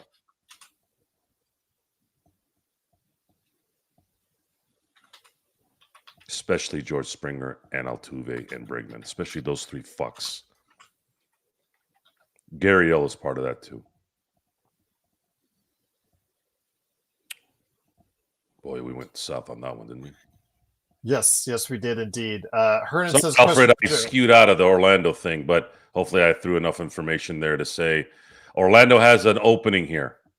But yes. Paolo's going to have to be an MVP type player for them to get to the Eastern Conference Finals. And Franz has to shoot better. If Franz can shoot consistently, I think Franz, Franz as a third guy, I think is the pressure's going to be a little bit better for him, a little bit easier for him to get maybe better shots because Desmond Bane can being shoot. There makes it a little bit easier. He does. Franz is a third guy on that team, and I think it's better for him. I always call it the Lamar Odom thing, right? Lamar was never going to be a 2. No matter how much you screamed and yelled, Lamar Odom was never going to be a 2 on any team, but he was a really good 3. Hernan, again, do you remember, question from Hernan, do you remember the Lakers with Magic in the 80s? Yes, I do remember. I started watching in 77 when I was 8, to give you an idea about the Lakers. I don't remember going to the casino. I couldn't go to the casino because I was a teenager in the 80s, but we did come up once a year. We used to stay at the Hacienda to give people some nostalgic, as far as nostalgia back for Las Vegas back then. But yes, we usually came up, stayed at the Hacienda. My dad would go and gamble a little bit. My mom and my sister, we would go out and do some things around the town and whatnot. But yeah, did not catch a Frank Sinatra performance because I was a little bit too young. But I did come up here to move here in '95, well after Frank Sinatra, and but the legacy still lives on. Fly me to the moon. Oh my gosh. Yeah. RD23 says Glassford and Sorrell, you just became the Lakers head coach. Hopefully not one and the same, but I get your drift. What would you like to develop as the identity for the Lakers, Joe? If you became coach, if they kicked JJ to the curb and Joe Sorrell was the coach, what would you do first? Run and gun, baby. Be a track meet. Because you can always lean on the half court. That's great. But when you have young guns, when you have guys that don't think very well in a stationary area, you got to then take advantage of the fact that they're maybe athletic enough to put them in a position where I'm talking about the Jared Vanderbilts, Put them in a position where they don't have enough time to think. So if you're running and gunning and you're getting these guys the ball, and Luka has that ability, guys. Luka is a freak. Put him there. Let the horses go. Get easy baskets. Imagine if you got 15 to 20 points a game off that. Just watch 2020. They did that in 2020. And you were toast. You were toast. LeBron running the point, going downhill with control. It was you couldn't stop him. Couldn't stop him. And you can do that with these guys. You can take advantage of the fact that they are athletic. Jared Vanderbilt is an athletic player. He's just not up above the neck. It's just not working. He's too scared. So minimize the thinking process. Get him the ball when he's running, and get it to him when he's half a foot away from the basket. Run and gun. That's the first thing I do. Yes, absolutely, Alfred. Jerry Tarkanian run and gun, baby, at UNLV. One of the more entertaining teams I've ever seen in my life. One of the more identifiable college teams ever assembled in any sport. They were so popular, Joe, that they were played locally in the Los Angeles market, and Chick Hearn was calling their games on KCAL Channel 9 or KHJ Channel 9 at that time, to let you know. That's how popular UNLV, the Running Rebs, were at that point in time.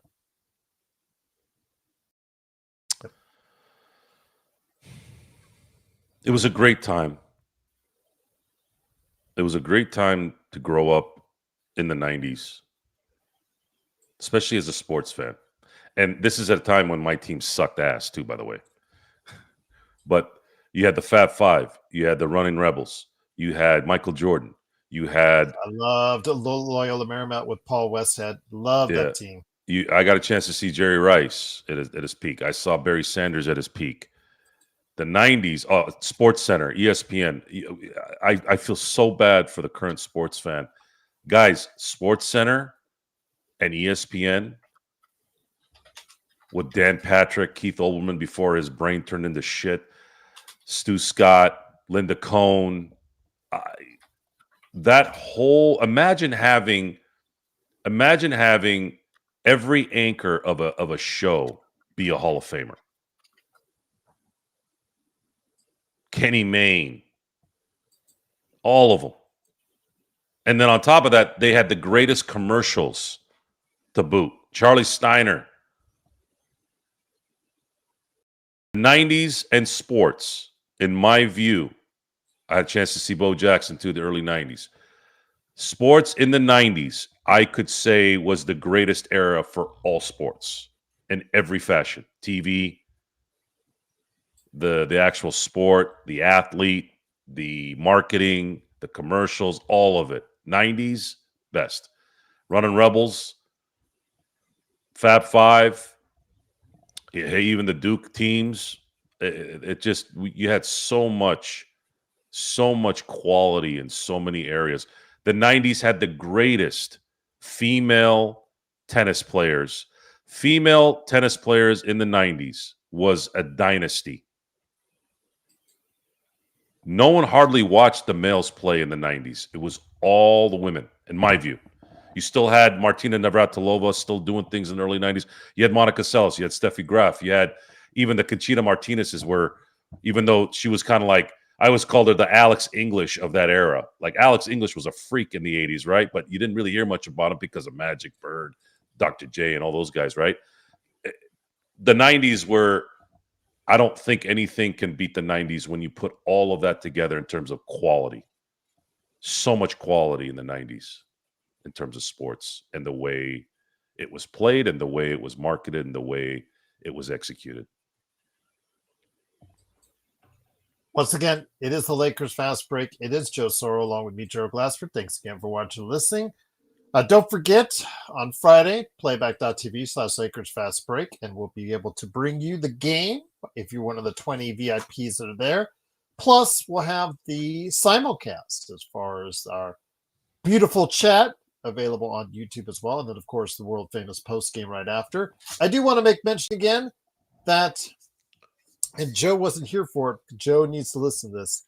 A Hollywood ending, the dreams and drama of the LeBron Lakers. I interviewed Yaron Weitzman, and that interview is dropping tomorrow. I highly recommend this book. Go to Amazon, Barnes & Noble, wherever you're going to go ahead and get this book. If you want to know the insides of the Los Angeles Lakers, stuff that Joe doesn't know about, stuff that Empire Jeff doesn't know about, stuff that a lot of people don't know about. In fact, the Los Angeles Lakers didn't want Yaron putting this out there. They actually threatened legal action against him at one time about this book. So there's a lot of stuff in there, and I've read it quite a bit already. There is quite a lot of stuff that Joe and I have surmised about what goes on behind the scenes and surmised correctly behind the scenes. But a lot of great stories, a lot of great stuff behind the scenes.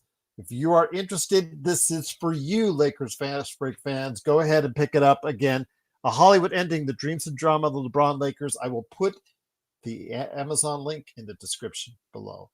But before we head on out, my friend, I wanted to go ahead and hear your thoughts on what kind of precedent does this set? Did you just pass this off as, okay, they lost, they didn't look good tonight, they didn't love the effort at times? I know that Robert Nance says he loves the effort. I saw with DeAndre Ayton, sometimes I wanted to see a little bit more, the motor running at a little bit higher level at times. I know we talked about it on playback. I wanted to see a little bit more force from the Lakers.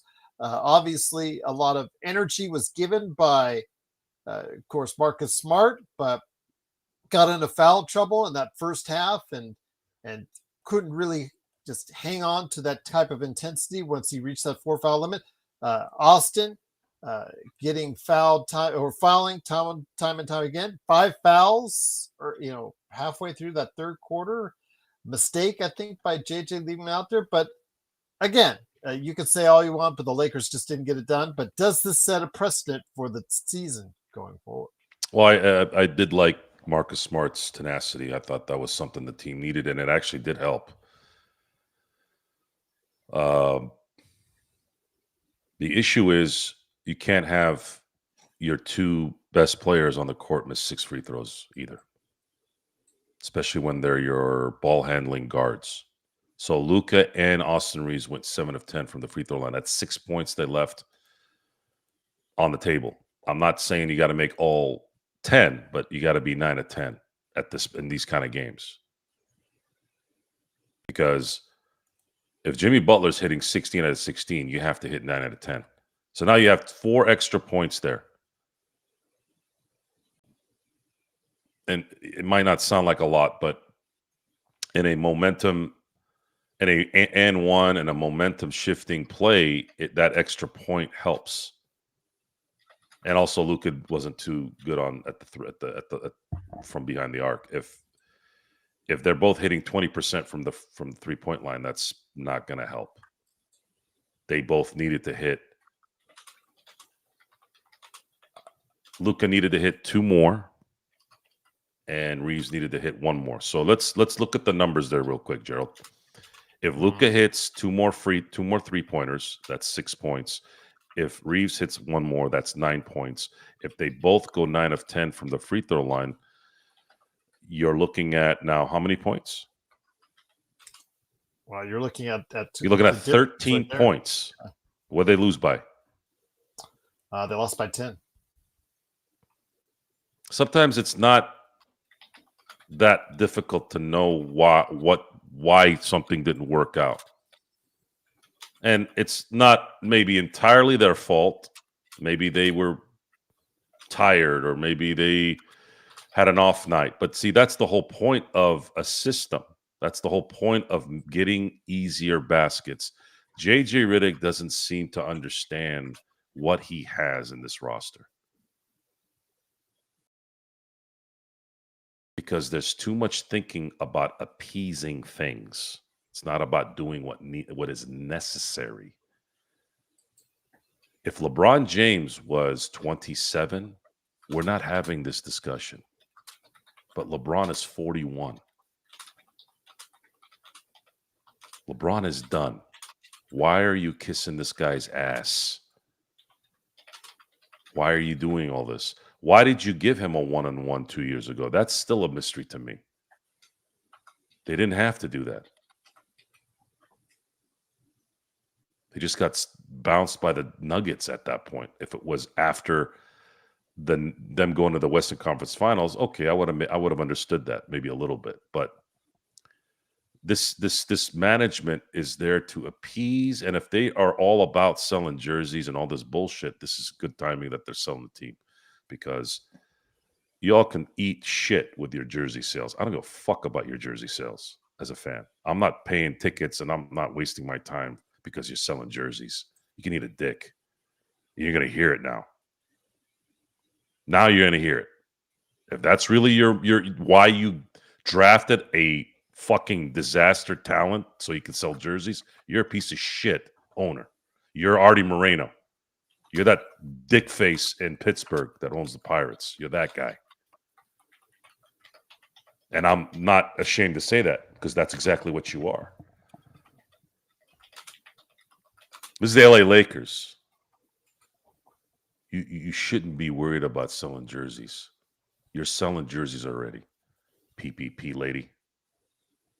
Don't think I forget. I know. Oh, yeah, that's That tells you a lot about character. Yeah, I know. Yeah, it's in here. yeah. Remember, folks.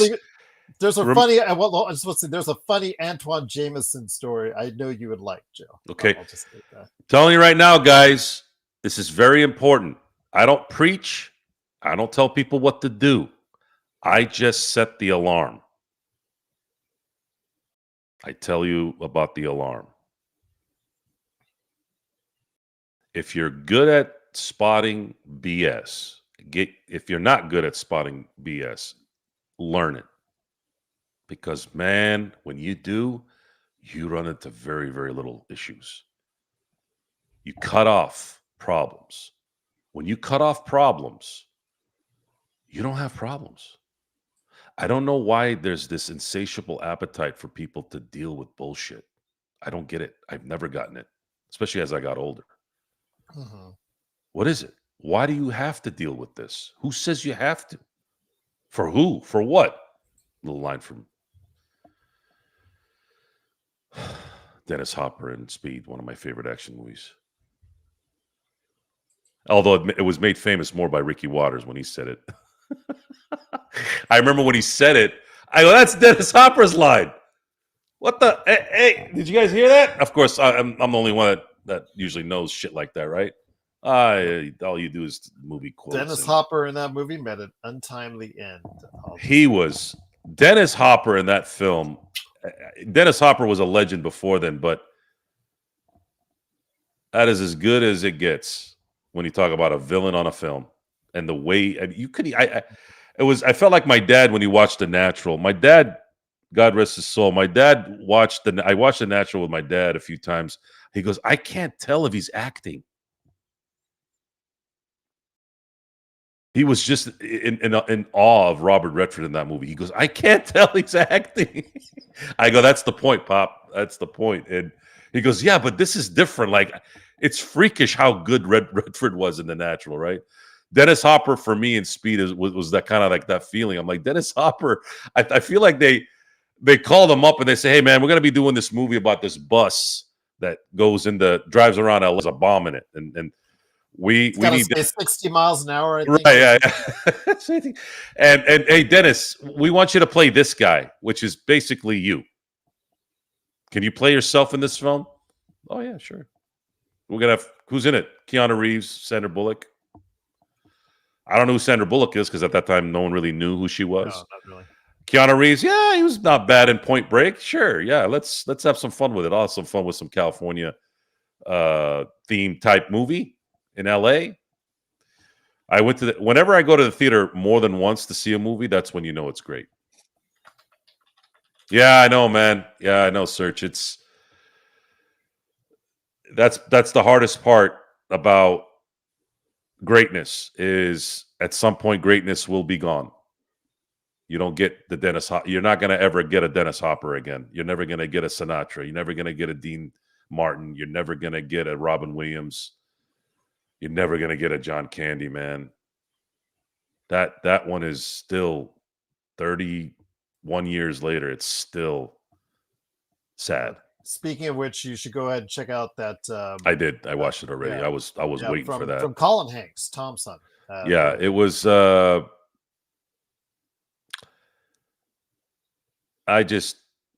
so happy. I'm so happy that we saw. We'll talk about the '90s again, and a lot of those guys. Tom Hanks. I mean, Tom Hanks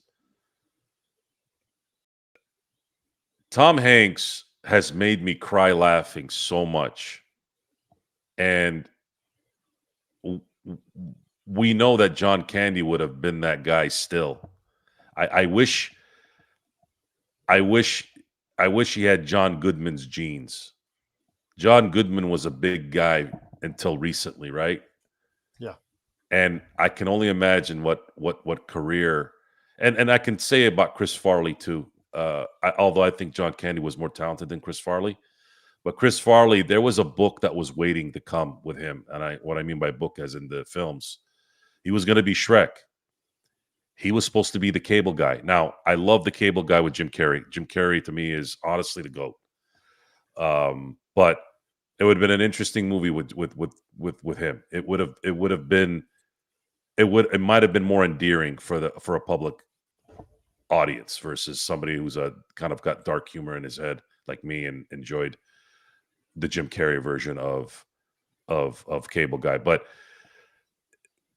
it was, we lived in the 90s there was so much quality. There was so much quality. Art, music was great. Hip hop blew up. Grunge blew up. It's a great time. Eminem came in the late 90s. Britney came in the late 90s. Like, it was, everything just was great. I miss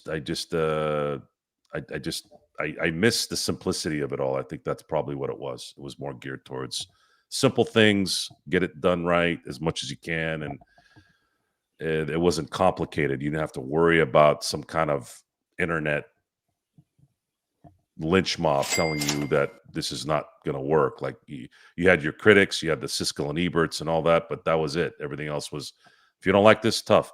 Look at Office Space. Office Space was a bomb in the box office, but I remember reading it came out in 99. I remember reading the numbers in terms of their rentals. You know, that movie made over $100 million from rentals. $100 million in rentals. And I can't disagree with it, because that was the last VHS tape I watched regularly. I remember when I first saw that movie, I loved it so much. I watched it every night for a month going to bed. I'd fall asleep sometimes, and sometimes I'd watch it all the way through. Absolutely was in love with that movie. That movie was so great. Missed those times. Missed John Candy's, missed the Chris Farley's, missed SNL in the 90s too. That whole crew with Will Ferrell and Tim Meadows, and man, it was a good time. It really was. I wish we could get that back a little bit, but I don't think it's possible. Did want to give a shout out to Intel Wild. Truly appreciate you being here, my friend. I know that you came in late, but again, disappointing third quarter as the Lakers lose 119-109. Our next game is on Friday against Minnesota. Again, we'll have it for you on playback.tv/Lakers Fast Break. The simulcast will be on our YouTube channel, providing I don't get any copyright strikes against me. Also, as well, want to make mention that, of course, my good friend up above that you see, not only right there, Luca, already displayed as far as canvas art. You got right there, Kobe displayed as canvas art, but also Kobe right there. Just, truly overwhelming what Drip Show does. The quality, the work right here, Joe, is just absolutely amazing. He's made you a hat, shirt. He's got the sign. You've got canvas art behind you as well. He does such great details, so many great things. Dodgers, Lakers, sports, pop culture related. I was even shouting out as far as, if you're a big got a big Taylor Swift fan or want something custom made like that, anything you can think of, he might do. Just go ahead and reach out at Drip Show Shop on Instagram and Twitter. Reach out, go ahead, message him of what you're thinking of. He'll let you know if he'll do it. He'll let you know if it's in a shirt, hat, pillow, canvas art, something else.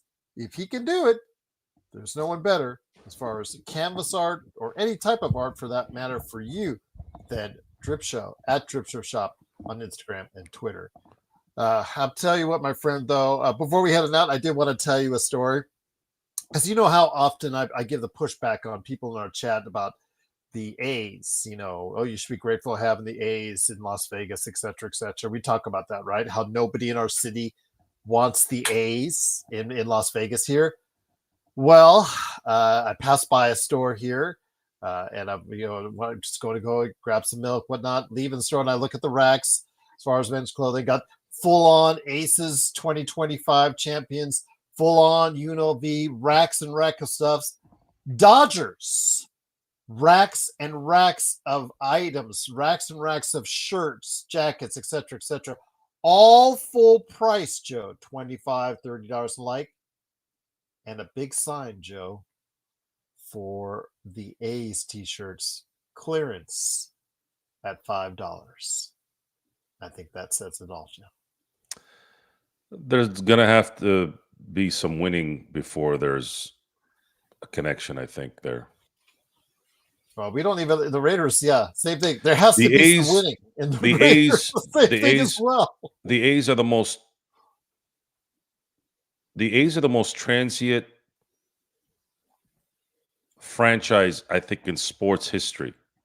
They won in Philadelphia when they were the Philadelphia A's. They won in Oakland when they were the Oakland A's. If they win in Las Vegas, they'll have that. It's an interesting history of the A's, and no one's wanted this amazing franchise all these years. They won championships in the early 20th century. They won in I think 1910, 1911. That's the Philadelphia Athletics, correct? Philadelphia Athletics. They were the Yankees coming out the gate because the World Series started in 1903. And then they three-peated in Oakland from 72, 73, 74, won a championship in 89. A lot of history there, man. A lot of history with the A's. They were the Kansas City A's for, I think, 12 years. I mean, it's, for me, some of the greatest players of my growing up were A's players. Ricky Henderson, Mark McGuire, Jose Canseco, Walt Weiss, Carney Lansford. I mean, when we were kids, we used to imitate these guys' batting stance. Eck, Dave Stewart. And it's amazing how Reggie Jackson was Mr. October before he was in New York. He won 3 straight titles with Oakland in the 70s. It's amazing how you can have so much greatness in an organization, yet they couldn't keep those guys in Oakland. Just sad. So what happens in Las Vegas now? Now they'll have been in 4 cities. So what's next? Says, well, at least the A's aren't to Colorado or the White Sox. Well, they haven't been able to draw in many, many years, Aaron. So we'll see how it works out. It'll be a lot of teams coming in. Dodgers, Angels, doesn't matter who, Blue Jays, what have you, coming in, and the fans will all be from the other team. It's just like the Raiders games, where sometimes as much as 70% of the crowd is the opposite team.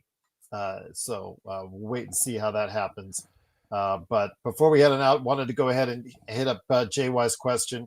As long as the Lakers aren't a play-in team in the regular season, they give themselves a shot, Joe and G. I mean, you have Luka. So you always have a shot. Yeah. Yeah, there's a shot, but if your coach isn't, JJ's would have to be really good at his job, and you're gonna have to be able to use the tools that he has as effective as possible. And today was not a good start. A lot of bad. It wasn't okay. This guy's missing his shot. Okay, this guy's not getting through his spots. This was deliberate bad decisions in terms of where the ball was going. Those aren't usually mistakes that are fixable. Usually it's because those kind of mistakes shouldn't happen. But their defense is horrible too, by the way. They couldn't stop Golden State the last half of the fourth quarter.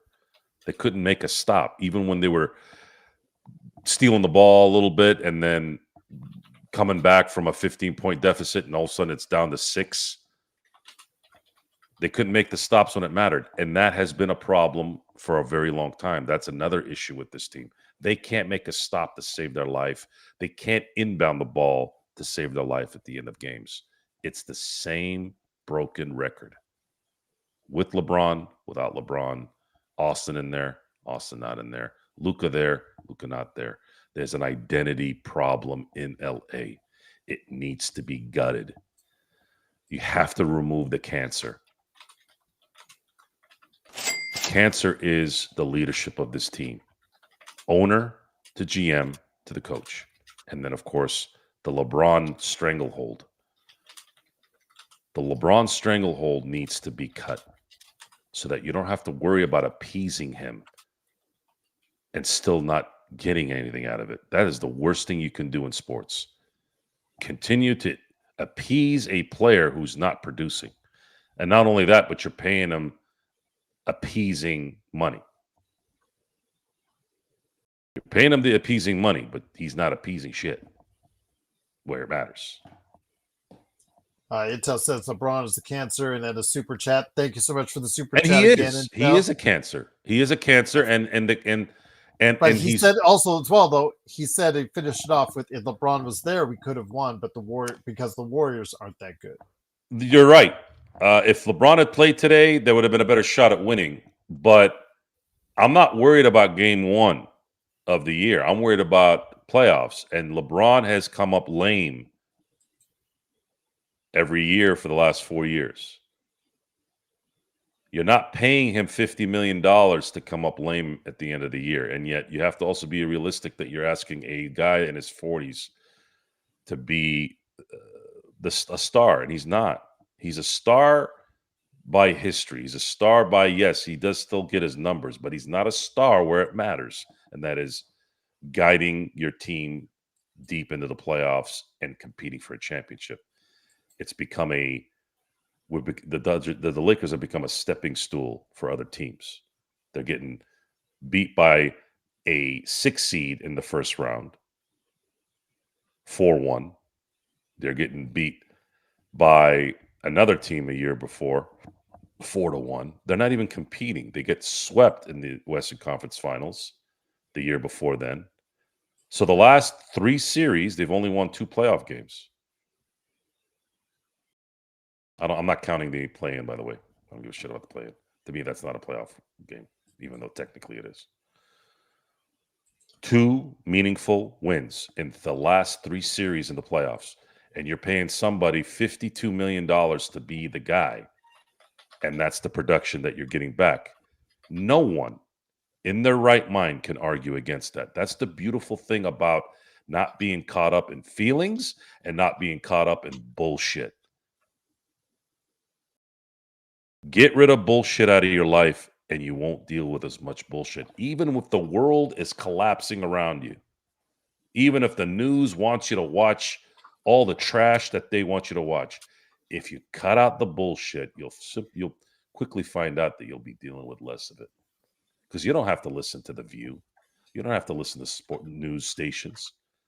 You don't have to do any of that stuff. Take care of your own shit. Pay attention to your own shit.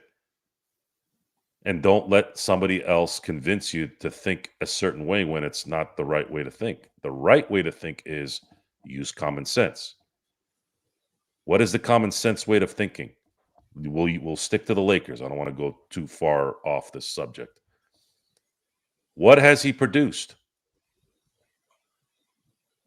He has not produced what his money has brought.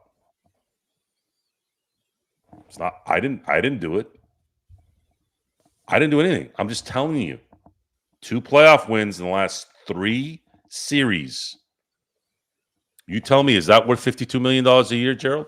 That's almost $160 million that LeBron has made in the last 3 seasons that produced 2 playoff wins in those 3 series.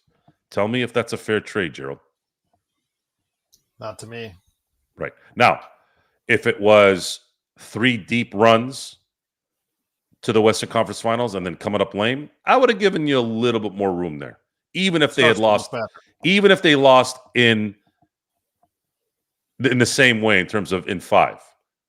Making a deep run in 3 consecutive years to the conference finals, that at least is, to me, that's a deep run. That's a deep run into the playoffs. But it's not. They're getting bounced out of the first round the last 2 seasons. Can't afford that. Can't afford to pay somebody to get bounced in the first round in consecutive seasons. I'm sorry. It's not in LA, not as a Laker. I'm sorry. Orlando, Charlotte, New Orleans, Oklahoma City, those guys get bounced in the first round. It's not as big of an impact in my view. Lakers can't do that. Lakers have to be perennial title contenders, and that's just the way it is. If you're not, you have to figure out a way how to do it. Otherwise, you're wasting everyone's time. Mark Walter can't come in soon enough, and hopefully cleaning of the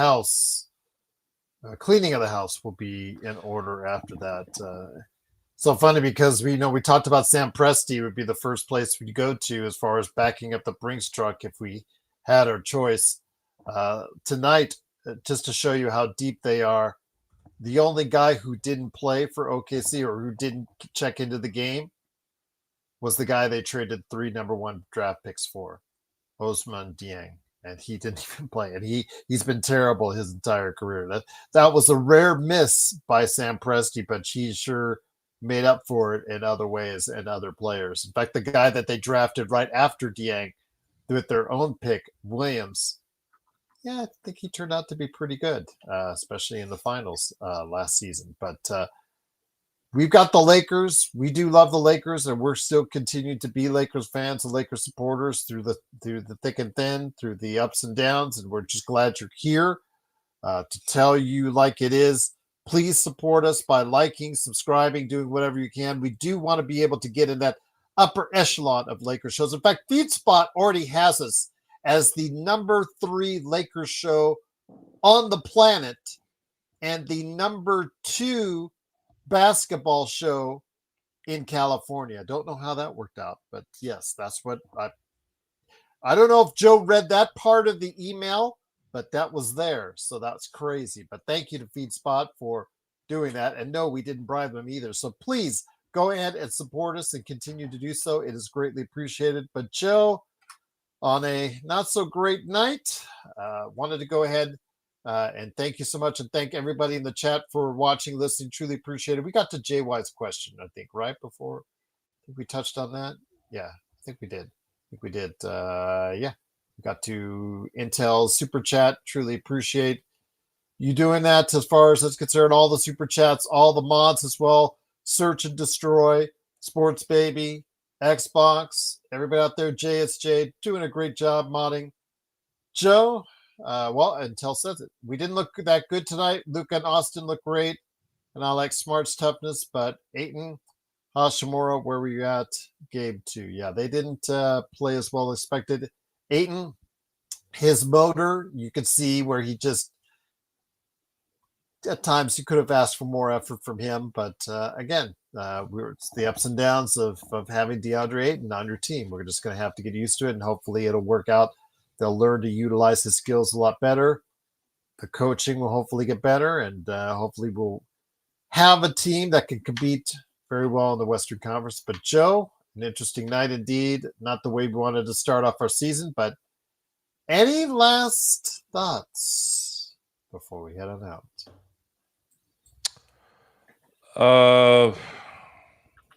There's a chance this is going to be a long season for Laker fandom. And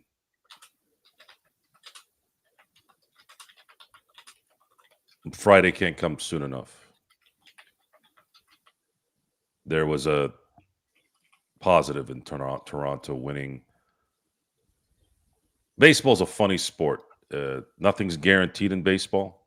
I mean, nothing's guaranteed in any sport, but it's not likely the Dodgers are going to lose this series. There's always a possibility, obviously, but the cool thing is there's a chance that the Dodgers can win a World Series in LA this year for the first time since 1963. And I wanted them to win it in the Yankee Stadium last year. There's no way that happens every year. And I had to witness that, beating the Yankees. I wanted the Lakers to beat Boston in 2010. Didn't get it, but it's okay. Still won. But more than just winning it last year, the Dodgers left New York, the most hollowed franchise in baseball history. They left there taking their trophy. And I think that just had it was very poetic. This year, I would love Game 4, Game 5, up 7 or 8-1, and seeing Clayton Kershaw get the last 3 outs. I can't hear you, G. Tough. We're not going just yet because Vari wants me to answer this question. Question is for you from Best League. Oh boy, here we go. What is it? You asked for it, Best. Joe, why do the Lakers extend Luka, who lost 8 of his last 10 playoff games? Why did they extend him? Yes. Because he's a 26-year-old phenom still. The only reason why they were in the finals 2 years ago was because of him. Kyrie Irving came up short, came up lame in the finals. And a lot of that had to do with the fact that he was tired, probably. That run that Dallas made, they had no business being in the finals that year. And then, of course, their loss against Minnesota was Luka dealing with probably his new home, new changes, and being out of shape. And no one else kind of picked up the slack with him. History says that the Lakers are going to win a championship with Luka. I'm going to stand by that based off the history. The thing is, they have to get rid of the fat. There's too much fat on this team. Pardon the pun, but there needs to be a complete cleaning, complete fasting of this roster. Fast it to oblivion by the end of the year, and then build this team to be a Luka machine with the right coach and the right leadership in the front office. I'm counting the days on when the official transfer is done. We're going to have a really good show that night when that happens, because there's going to be a little bit more detail on it, especially considering we're a couple weeks away from the completion of the baseball season. And if the Dodgers win the World Series, there's going to be even more information on why the Guggenheims are, in my view, the best owners in sports. And they're still the best owners hold on, in sports. I got this Best capper. Best has got a capper on it. Why don't they extend LeBron if they extended Luka? They both lost many. Are you really asking that question? Do you really want me to answer that? Are you really asking that question? Who's asking this question? Best League. How old is LeBron? How old is Luka? Why am I even having to ask you that question? Unless you're fucking with us.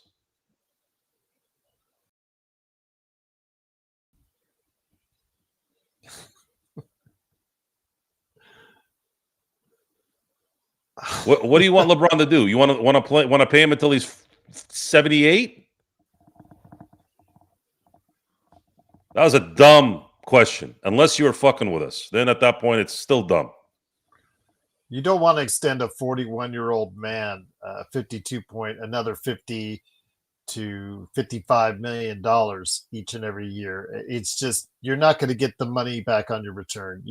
If he decides he wants to stay with the Lakers and comes back $20 million or such, fine. I think we could all say, all right, we'll deal with it for another year or so and then be done with it. But if it wasn't LeBron, I'd say yes, but I'm done with LeBron. Even if he came back for free, I don't want him here. You don't want him here? Nope. You don't want to deal with it all? Nope. Okay. He engulfs the universe. His gravitational pull is too distracting. It's too distracting. He needs to go. It's time to go. Thank you for your 8 years. Thank you for the championship. Time to go. Go become a movie producer, whatever the hell it is that he's planning to do. So with that, and by the way, LeBron is a very, very popular man in the world. I get it, but he's not endearing like a Kobe or a Michael or a Magic. Well, that's what I wanted to ask you. Hold on. Go ahead. Finish up. Ahead. I got it. Just popped in my head what question I want to ask you. Go ahead. Finish up. I'm done. Oh, I was just saying, how did you like the NBA on NBC tonight? Because I know you were getting the nipples and good fuzzy feelings. Yeah, it was nice. I liked the presentation. I liked the score on the bottom of the TV. For those of you who don't know, that the last time we heard NBA on NBC, it was Chick Hearn's last call for the. I love Chet Holmgren's reply. I wasn't even alive. Yeah. The last time the NBA was on NBC before tonight was Game 4 of the 2002 NBA Finals. It was Chick Hearn's last call before he passed away. I think it was a few months later. So it was a little bit of a nostalgia feeling, knowing that the last time that tune was on an NBA telecast, the Lakers were three-peating, and the great Chick Hearn went out a champion. A glorious champion. I was so hoping Michael Jordan was going to rip on somebody. That's not really his style, though. Well, he did wish he could take a magic pill and return to play in the NBA. Yeah, I mean, you put Michael. Let's say you put his skills in 1989 in today's game, and he's averaging 45 a game. You can't, if you don't hand check Jordan, he's averaging 45.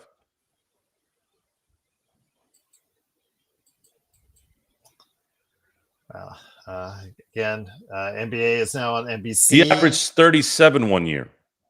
So is it out of the realm that he would average another 8 points in this era? If he near the end of his career started to work on his three a little bit more. So yeah, that would be out of the realm. He would have adapted to anything. Yeah. It's funny that the I don't want to get into this, but it's funny how there's an assumption John that isn't here. He even has eased down a little bit. I think he's learning. If you don't think that Michael Jordan wouldn't have adapted, you're a fucking idiot. And by the way, there's a finals game where he was hitting threes like Steph Curry in an era where they didn't shoot threes. If Michael wanted to shoot 10 threes and make 4 of them every game, he could do it. He was that damn good. And if he didn't hit 4 out of 10, he'd hit them when it mattered. That was the other problem with him. He could go 9 for 30 in a game, but he'd still come up on top when it mattered the most. The scariest player I've ever seen when you pissed him off, by the way. The only one that came close was Kobe. Don't piss off Kobe, but Michael, the second you pissed him off, it was game over. Like, it was instant. The guy would murder you the rest of the way. He played very well angry. The only one I ever saw that did it the same way, that got close, not the same way, was Kobe. You pissed off Kobe, Kobe was going to burn you. Miss those days, man. They were very memorable indeed. Martin says, I'm counting hundreds of boxes right now in jerseys. The popular teams are going to sell out once the NBA playoffs are near. Jordan are always a constant. Yeah, he's always up there. He always has like a certain line of just people always buying his jersey each and every year. And absolutely, just again, the Jordan brand with Nike, and yeah, absolutely, just he has changed the face of how we see and perceive basketball. And again, if you're LeBron's your guy as far as the greatest of all time, that's your opinion. But for us, we got a chance to see it live, and it is Michael Jordan for us. But right now, for us, it is time for us to head on out. Again, Lakers fast break. I will see possibly about running a show either tomorrow or Thursday. I'm going to let this just disseminate as far as let's see how it digests as far as the loss is concerned and see what the fallout is from that. But it is, of course, the Lakers fast break. The Lakers lose 119-109 to start the season. But Joe has also got the Joe Sorrell Experiment channel on YouTube. Please like and subscribe. Don't forget his playback channel, which will be showcasing the World Series coming up later this week, which we're all excited about. Go Dodgers. And we'll see what happens as the Lakers return to action against the Minnesota Timberwolves on Friday as well. But you guys have been great in the chat. Truly appreciate you coming back to see us. Hopefully you will continue to see us throughout the season, whether it's high or low, good or bad, win or loss. We're still going to be here for you because we're the best that does it anywhere when it comes to the Los Angeles Lakers, right here at the Lakers Fast Break Podcast.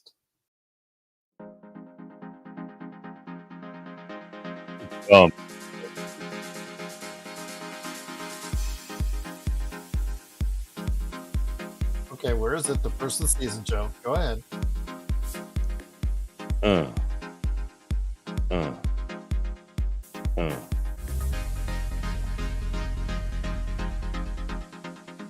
All right. We'll take it. Yeah.